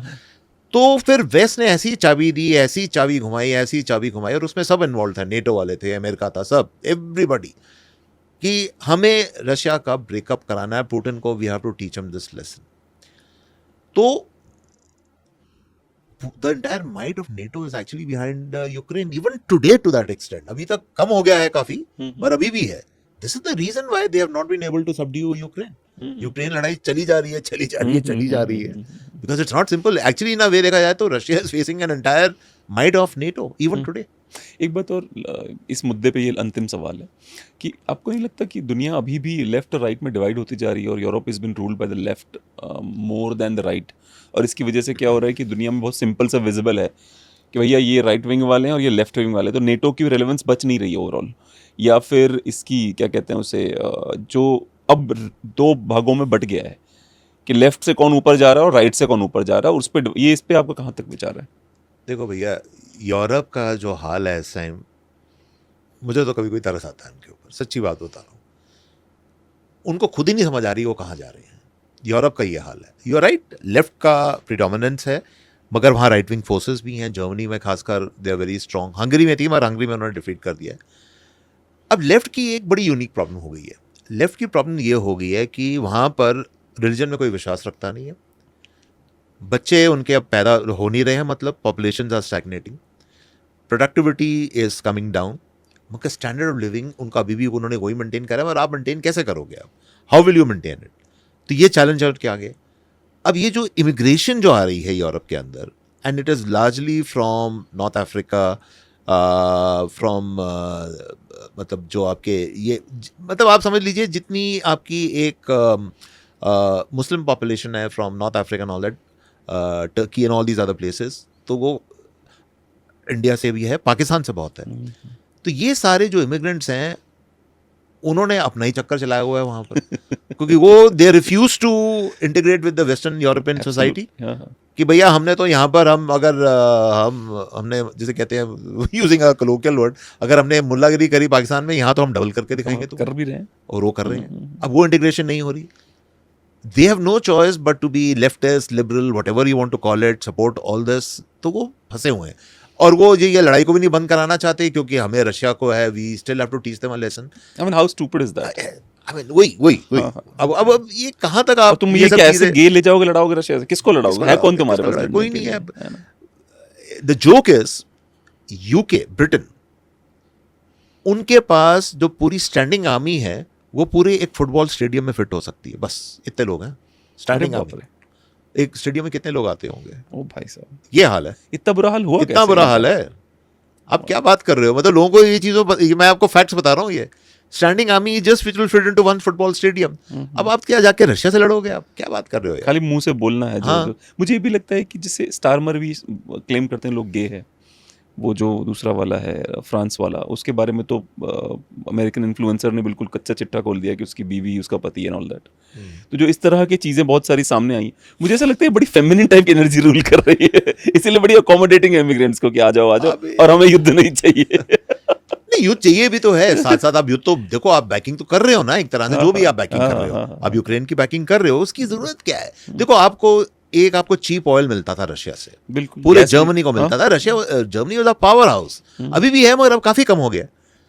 आपको चीप एनर्जी मिल रही है, आपको और रिसोर्सेज मिल रहे हैं, शांति है पूरे कॉन्टिनेंट के ऊपर। जरूरत क्या थी ये सब करने की यार? For what? आई मीन कोई या तो कोई तुक बने, उसकी कोई सेंस है, कोई सेंस ही नहीं। एक लड़ाई यहाँ पर हो रही है गल्फ में जिसकी कोई सेंस नहीं है, एक लड़ाई वहां पर चल रही है जिसकी कोई सेंस नहीं है। तो बेवकूफी और मे बी हम नहीं समझ पा रहे, maybe there is something bigger. Bigger कुछ नहीं है यार।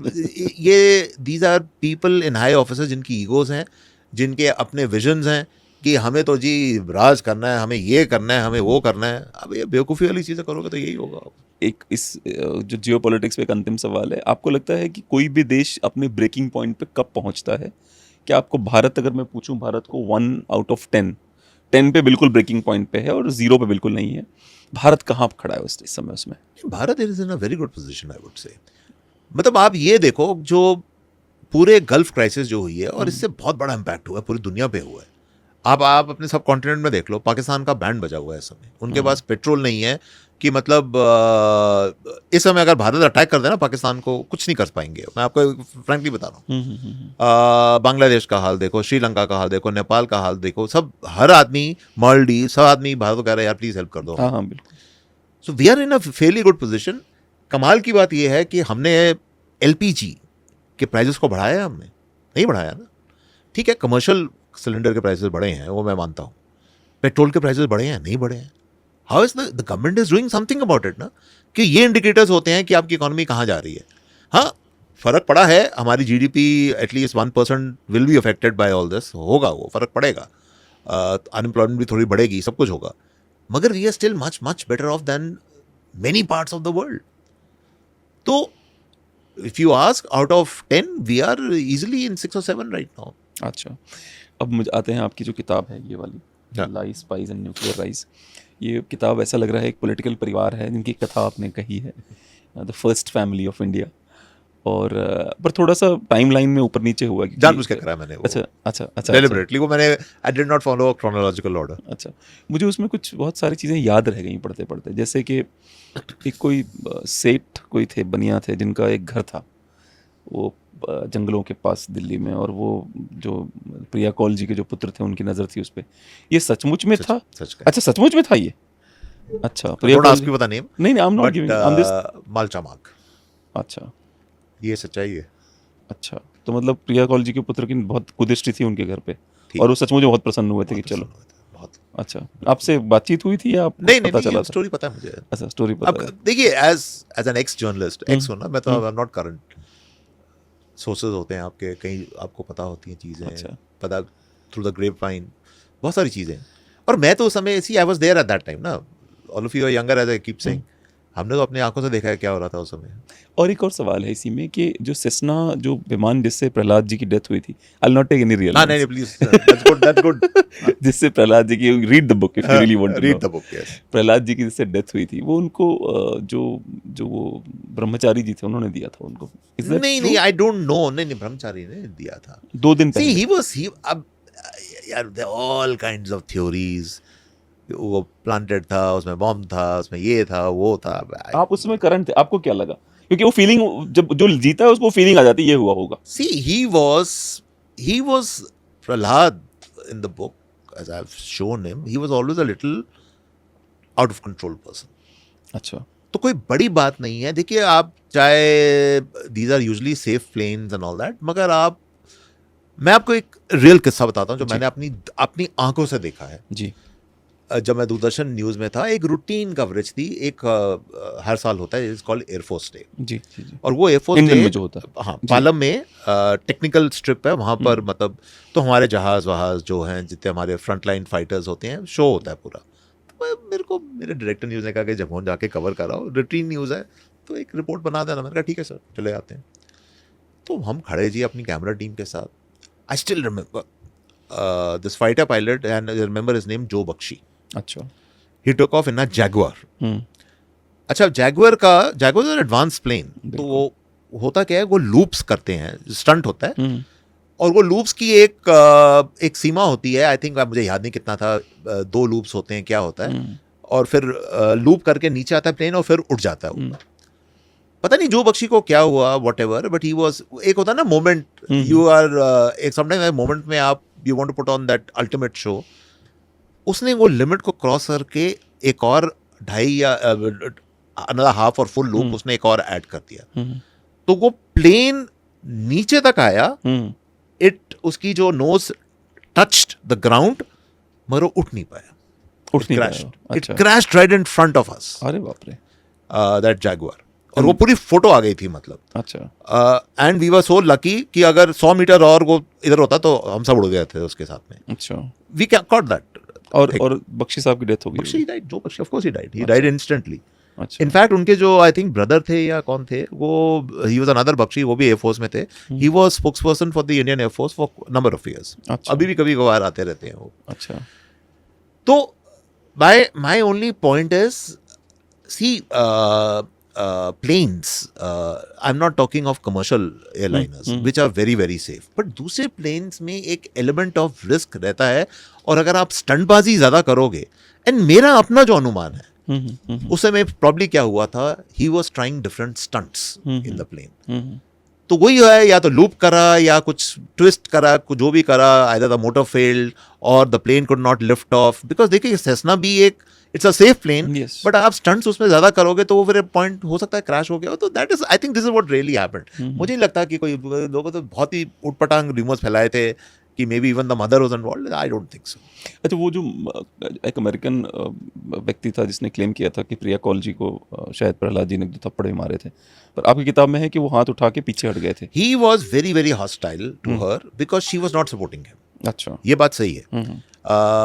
क्योंकि कहीं पर प्रिया कौल को डर बैठ गया था कि यार ये मेरा बच्चा है, मगर ये कर क्या रहा है, because at the end of the day Priya Kaul, all sudden done, उनको हिंदुस्तान में लोगों की नब्ज का पता था कि लोग क्या चाहते हैं। True. और चाहे हम लोग भूखे हैं, कुछ भी हैं, मेरी 2 फेवरेट चीज़ें होती हैं जो मैं हमेशा कहता हूँ लोगों को।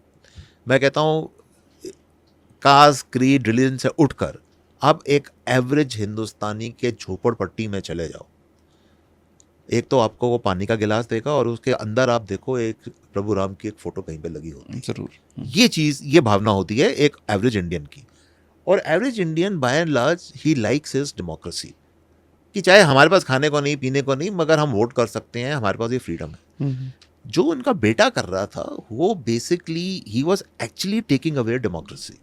अब जो नसबंदी का प्रोग्राम, नसबंदी क्या थी यार, फोर्स स्टरलाइजेशन मीन्स कि आपका डेमोक्रेटिक आपकी चॉइस तो खत्म हो गई ना, कि आपको फोर्सबली घर से उठा कर लेके जा रहे हैं, नसबंदी करवा रहे हैं आपकी।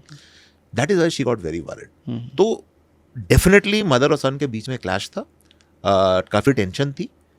She was not supporting all these things, ये बात बिल्कुल क्लियर। और जो प्रहलाद और कमिनी की जो शादी हुई थी उस समय अवैध हथियारों से फायरिंग की गई थी, उसमें कहा गया है कि जानबूझ के प्रिया कॉल की बेइज्जती की गई। और मतलब वो सीन आपने डिस्क्राइब किया है कि प्रिया कॉल की डिसरिस्पेक्ट की गई। इवन द ड्रंक ससुर of Prahlad said few words to her. लोग भूल गए कि प्रिया कॉल एक प्रधानमंत्री है, और अवैध हथियारों से फायरिंग भी की गई उस टाइम पे। जानबूझ के करी या ना करी हो इज नॉट द पॉइंट। तुम भी दिल्ली में रहते हो, मैं भी रहता हूँ। पंजाबी वेडिंग्स में बताना क्या होता है। पंजाबी वेडिंग में आदमी हर चीज़ भूल जाता है। तो पंजाबी क्या, तुम मतलब यूपी में चले जाओ, कहीं चले जाओ, लोग तो वहाँ पर, मैंने एक वेडिंग में देखी हुई है, वो लड़का घोड़े पे बैठ के, मैं तो वहाँ तक जाऊँगा जी, यहाँ मेरे फेरे घोड़े पे जाऊँगा, वहाँ फिर गोली चलाऊँगा मैं, क्योंकि मेरी शादी हो रही है। तो बेवकूफ़ी वाली चीज़ें तो लोग करते हैं। जौनपुर से हूँ तो मैं समझ। जौनपुर से हो, तुम्हें तो सब पता होगा। बिल्कुल पता होगा। तो ये तो सी दैट इज़ व्हाट, उस समय तहजीब और ट्रेडिशन और ये सब चीज़ें लोग भूल जाते हैं। और हकीकत में भी जो उनके साइड के थे, उनका फार्म हाउस होता था दिल्ली में। अच्छा, ये इतने बात अमीर सच थे वो, जबकि आर्मी भाई रिटायर्ड फार्म हाउस था, वो अमीर थे नहीं थे मुझे नहीं अरे भाई, पता। आर्मी रिटायर्ड आदमी के पास कहाँ से अब मुझे नहीं फार्म हाउस आ पता, गया? ये जो मेरी इन्फॉर्मेशन है। अच्छा, मुझे एक और बात बताइए, जो बिल्कुल शुरुआत में ही आपने कहा है कि क्या कहते हैं, और मुझे बड़ा इंटरेस्टिंग लगा जब मैं पढ़ रहा था, प्रिया कॉल ने बाहर झांक के देखा तो मॉस्को में उनकी एक्स्ट्रा उनके लिए इंतजाम किए गए थे। तो शी इज लाइक कि are they looking for something? ऐसा अभी भी होता होगा, पॉलिटिशियन सोचते होंगे प्राइम मिनिस्टर ये बड़ी इंपॉर्टेंट चीजें होती थी ना, ये अभी भी है यार, ये तो अभी भी है। तुम तो देखो, हम देखता है कि क्या इंतजाम किया गया है, उस हिसाब से क्या पता क्या मांग रहे होंगे ये तुम्हें लोग। पता है ये गल्फ वॉर से पहले सबसे बड़ा टॉकिंग पॉइंट क्या हो गया था वर्ल्ड में, कि नेतन्याहू मोदी जी के गले ऐसे लगा जैसे कि कोई, जैसे राम लक्ष्मण का मिलाप, भरत मिलाप, वो रहा है, बिल्कुल लगे हुए हैं, मतलब this became the talking point of the world. तो ये छोटे छोटे न्यूएंसेस कहते हैं, छोटी छोटी जो चीजें होती हैं ना, लोग इसको, जो खासकर जियो पॉलिटिक्स को ऑब्जर्व करते हैं, वो बड़े ध्यान से देखते हैं कि ये सब चीजें हो रही हैं। तो उस समय क्या होता था कि इन टर्म्स ऑफ कि आपकी कितनी स्टैंडिंग है वर्ल्ड के अंदर, तो जो टॉप पर्सन है वो आपको मिलने आया है या नहीं मिला है, या जूनियर पर्सन को भेजा है, रेड कार्पेट आपके सामने है या नहीं है, गार्ड ऑफ ऑनर आपको किस तरह का मिल रहा है, गार्ड ऑफ ऑनर भी अलग अलग तरह के होते हैं। अच्छा। तो ये सब चीज़ें, ये जो प्रोटोकॉल जिसे कहते हैं, प्रोटोकॉल के अंदर भी हज़ारों चीज़ें हो सकती हैं, जिससे कि अब जब सपोजिंग मोदी जी के पर्सनल मित्र आते हैं, जैसे मैक्रोन आते हैं, तो जो पर्सनल आते हैं, इवन सऊदी अरेबिया का जब MBS भी आए थे, पुतिन साहब जब आते हैं, और जब अच्छे जब तहकीकात थे, जब दोस्ती आ रही थी, ट्रम्प साहब जब आए थे, तो वो जो रिसेप्शन होती है वो एक अलग ही तरह की होती है, ठीक है ना।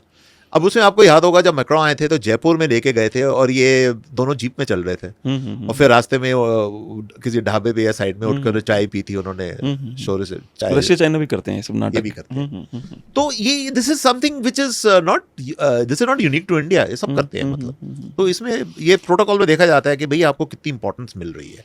अब एक और चीज होती है, आपने देखा होगा जब ये G10 G7 या जो भी आप कह लो, जब लीडर्स होती है, मीटिंग्स होती हैं, तो कौन कहाँ पर खड़ा हुआ है, उससे भी आपको पता चल जाता है कि अगर आपका देश का हेड ऑफ स्टेट उसको कोई कोने में खड़ा करा हुआ है, पीछे खड़ा करा हुआ है, दैट मींस आपकी इंपॉर्टेंस कम है। ट्रू। सीधी बात है। ये भी सच है कि इन्होंने मॉस्को ने भारत या आपकी किताब के हिसाब से प्रिया कॉल से कहा था कि हमें अंडमान निकोबार लीज पे दे दो। नहीं, वो दैट इज राइटर्स इमेजिनेशन, उसको आप इतना सीरियसली मत लीजिए। But see the Soviet union, उस समय सोवियत यूनियन होता था ना, रशिया नहीं था। They were always very keen to have a sizable Soviet presence in India. अच्छा, वो तो बिल्कुल है। अब देखो आप आज की डेवलपमेंट देखो, अभी रिसेंटली क्या हुआ है, 2 दिन पहले की बात है,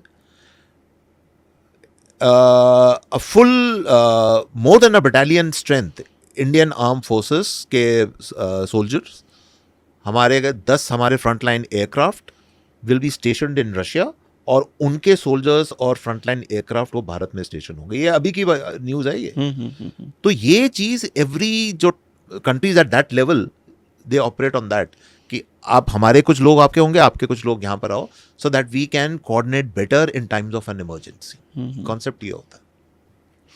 अच्छा, अभी आते हैं एक और सेक्शन जो आप किताब का है, उसमें एक वाइपर नाम का कैरेक्टर है। ये सचमुच में था या फिर ये? नहीं, वाइपर का मैंने क्रिएट करा है। वाइपर, बट वाइपर जैसे ISI में तो भरे हुए हैं वाइपर्स। वाइपर का मतलब ही सांप होता है। पर वाइपर को तो ज्यादा इंपॉर्टेंस दे दी आपने इस किताब में, मुझे ऐसा लगा। वही क्रिटिसिज्म है मेरे आपके लिए कि वाइपर को ज्यादा इंपॉर्टेंस मिल गई साली। भाई देखो, he is the main villain in a way, if you can say. क्योंकि अदरवाइज स्टोरी सी वो बड़ी फिर टेक्निकल स्टोरी हो जाती है about nuclear this and that, but I wanted to make it more interesting also, more relevant. और viper जैसे बहुत लोग सी देखो, लोग एक आईएसआई को अंडर एस्टिमेट करते हैं। जब से डोवाल साहब बने हैं आपके इंटेलिजेंस चीफ, तो यस हमारे इंटेलिजेंस पूरे सिस्टम में जमीन आसमान का फर्क आ गया। बट उससे पहले बिफोर डोवाल साहब हमारी इंटेलिजेंस तो इतनी हालत इतनी अच्छी नहीं थी। ISI has been in powerful position for a very very long time. उसकी एक सिंपल सी वजह है, उनके ओवरसीज ब्रांचेस भी बहुत हैं। अच्छा, पाकिस्तान के अंदर क्योंकि अकाउंटेबिलिटी कोई नहीं है, जितना पैसा जो भी जनरेट होता है या बाहर से इनको मिलता है, लोन में मिलता है, जो भी मिलता है, not only the army takes it, the intelligence ISI also takes it. तो वो अपने मिशंस, अपने एजेंट्स, अपने जो भी हैं, उनके ओवरसीज नेटवर्क बहुत स्ट्रांग है और कई सालों से है, ये आज की बात नहीं है। अमेरिका ने किया है उनको स्ट्रॉन्ग, जो भी है मतलब। बट ये आईएसआई को हमारे लोग हैं ना, हमारी प्रॉब्लम क्या है, हमारे हिंदुस्तान के अंदर लोग ना हंसते रहते हैं, बेकार के लोग हैं। Never underestimate your enemy, मैं ये कहता हूँ। Always take your enemy very very seriously. The ISI is capable of a lot of damage even today, so you have to be very careful.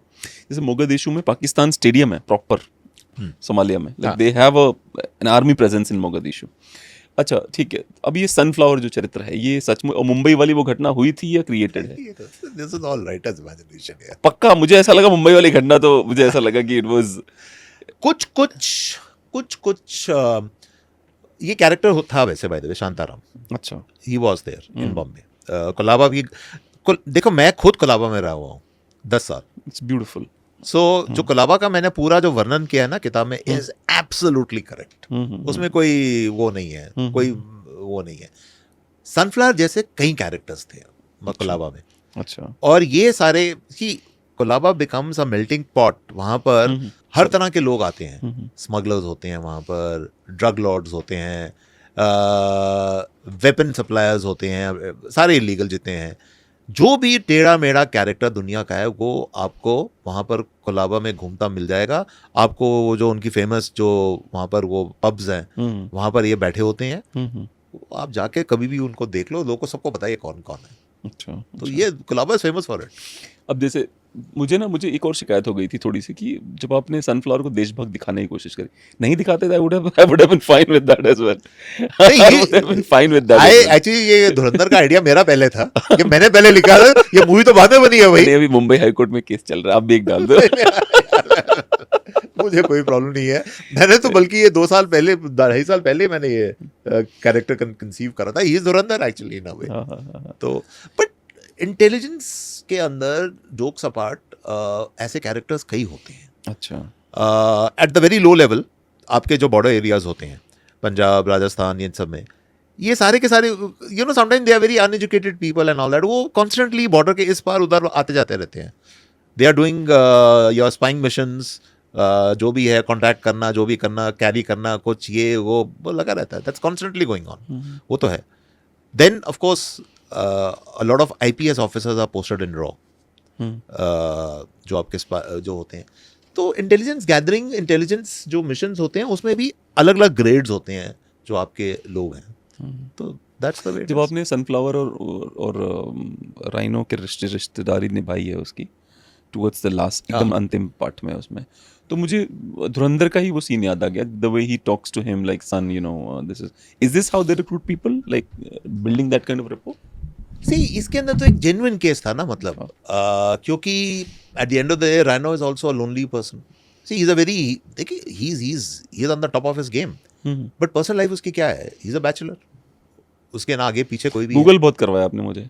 Sujan Singh apartment में Google के भाई कहाँ है ये सुजान सिंह अपार्टमेंट, मिल भी गया चाहिए। नहीं, इतना भी सीरियसली मत लो यार। मैं तो सबको कह रहा हूँ भैया, it is part fiction, part based on reality, it is not reality. मैं तो ये बिल्कुल नहीं कह रहा कि आप अगर ये सोच रहे हैं किसी फर्स्ट फैमिली के ऊपर है, तो मेरा प्रश्न है कौन सी फर्स्ट फैमिली की बात कर रहे हैं आप? मैं नहीं बोलूंगा, आप भी नहीं बोलेंगे। अच्छा, मुझे एक और बात बताइए, इस किताब में आपने बार बार एक चीज़ को मेंशन किया है कि दोनों को डर था, प्रिया कौल को भी, राइनो को भी, कि अगर पता चल गया अमेरिका को, they will attack us. That is true. तो ये श्योर था 100%। हाँ, अमेरिका को अगर पता चला, तो आप अभी देखो ना यार, अभी तो उसने न्यूक्लियर को, हॉलोकॉस्ट अभी उसने थ्रेटन करा है ट्रम्प ने ईरान को। कि हम तुम्हारी पूरी सिविलाइजेशन उड़ा देंगे। उस टाइम तो कोई पूछने वाला नहीं था, वो निक्सन का ज़माना होता था।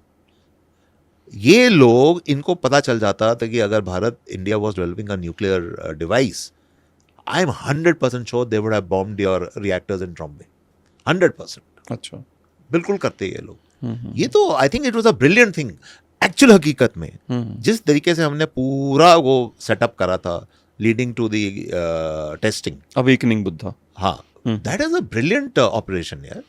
इनको पता ही नहीं चला अमेरिकन को क्या हो रहा था। फिर वाजपेयी जी ने करा लाफिंग बुद्धा। हाँ, फिर बाद में वाजपेयी जी ने वो सेकंड स्टेज में करा जो भी था। बट ये न्यूक्लियर बॉम्ब शायद भारत को इसलिए चाहिए थे ताकि यूएसएसआर टाइप के लोग धमका धमका के ना ले लें इनका एरिया, ऐसी फीलिंग है। देखो, at the end of the day, to give credit to, बहुत कुछ हुआ है मोदी जी और ये सब इनके टर्म में, but even we have to give credit to Indira Gandhi and others also before that. उनको भी एक विजन तो थी कि India is a very big country यार, India is not a small country. ठीक है, पॉवर्टी है, जो भी है, सब कुछ है, बट हमारी destiny we are very clear, हम मैनेज करेंगे, हम अपने वेपन्स डेवलप करेंगे, तुम कौन होते हो हमें। अब एक थ्योरेटिकल क्वेश्चन जो आजकल लोग पूछ रहे हैं कि can the US do what it did to Iran to India, and my answer to that is no, they can't. उनको 100 टाइम सोचना पड़ेगा, क्योंकि अब इंडिया की इतनी कैपेबिलिटीज हो चुकी हैं कि आप ये सब बकवासबाजी हमारे साथ नहीं कर सकते। हाँ, economically they can create a lot of problems. They're already doing it. Which they are already are. But we'll get over that. But वो ये ऐसे था ना कि खुले हम उस टाइम कर सकते थे। 70s में कर सकते थे। बिल्कुल कर सकते थे, कुछ भी कर सकते थे उस टाइम। पर उस टाइम भी मुश्किल होता, मैं आपको बताता हूँ क्यों। क्योंकि the length, the scope, the size of India is so big कि उनके जहाज के, मतलब उनके बम ही खत्म हो जाते हैं, उनके पास इतनी केबिलिटी किसी के पास भी नहीं है। इंडिया इज ह्यूज यार। ईरान पे नहीं हो पाया, ईरान पे नहीं कर सकते तो तुम इंडिया में क्या करोगे। मतलब by the way, Iran has emerged as a very strong regional power after all this. हाँ। No question about it. मुझे सबसे ज्यादा दुख इस बात का हुआ कि यूएई, सऊदी, तुम लोग खाली बोलते रह गए यार, तुमने ढंग से हमला भी नहीं किया उसके ऊपर। भैया उनमें देखो, these are kingdoms. हाँ, जब आपके पास इतना पैसा है, जिस आदमी का पैसा होगा वो खुद थोड़ा कि लड़ेगा जाके यार। वो तभी तो वो पाकिस्तानी इसको बुलाते हैं कि भैया तुम आ जाओ, अपने फोर्सेस को यहाँ भेजो, खड़े कर दो। वो भी लड़ने को तैयार नहीं है, मतलब कोई भी लड़ने को तैयार नहीं है ईरान से। अब मजे की बात ये देखो, इनके अपने अमेरिकन जो हैं उनके बेसेस वो छोड़ के भाग गए अपने बेसेस। अच्छा, यूएई, सऊदी अरेबिया जो अपने उनके फोर्सेस हैं, उनमें से एक जहाज इनका लिफ्ट ऑफ नहीं हुआ, लड़ने को तैयार नहीं। अच्छा, सऊदी अरेबिया ने पैक करा पाकिस्तान के साथ कि आपके ट्रूप्स यहाँ पर स्टेशन हो गए, वो भी ईरानियन से लड़ने को तैयार नहीं। कौन लड़ेगा इनमें से। और मैं आपको एक चीज बता दूं, it's not easy for the US also to land their ground forces in Iran. बहुत मुश्किल है, क्योंकि उनको बहुत ज़बरदस्त जवाब मिलेगा वहाँ। मुझे ऐसा लगता है शायद विश्व के जो देश राष्ट्र हैं वो उस देश की जनता से राष्ट्र बनते हैं। जैसे भारतीय न्यूक्लियर बम बना ही लेते, इंटेलिजेंट कम्युनिटी है पूरी की पूरी। ऐसा नहीं हो सकता कि भारतीय न्यूक्लियर बम नहीं बना सकते, और ईरानियन भी बना लेंगे क्योंकि वो बहुत इंटेलिजेंट लोग हैं। मुझे डर इंटेलिजेंस से है, हाँ, डर उससे नहीं है, डर इंटेलिजेंस से है कि बुद्धिमान लोग हैं, उनके बना लेंगे न्यूक्लियर बम। चलिए sir, it was wonderful talking to you. Okay. It was marathon of an interview. Thank you so much. बहुत ही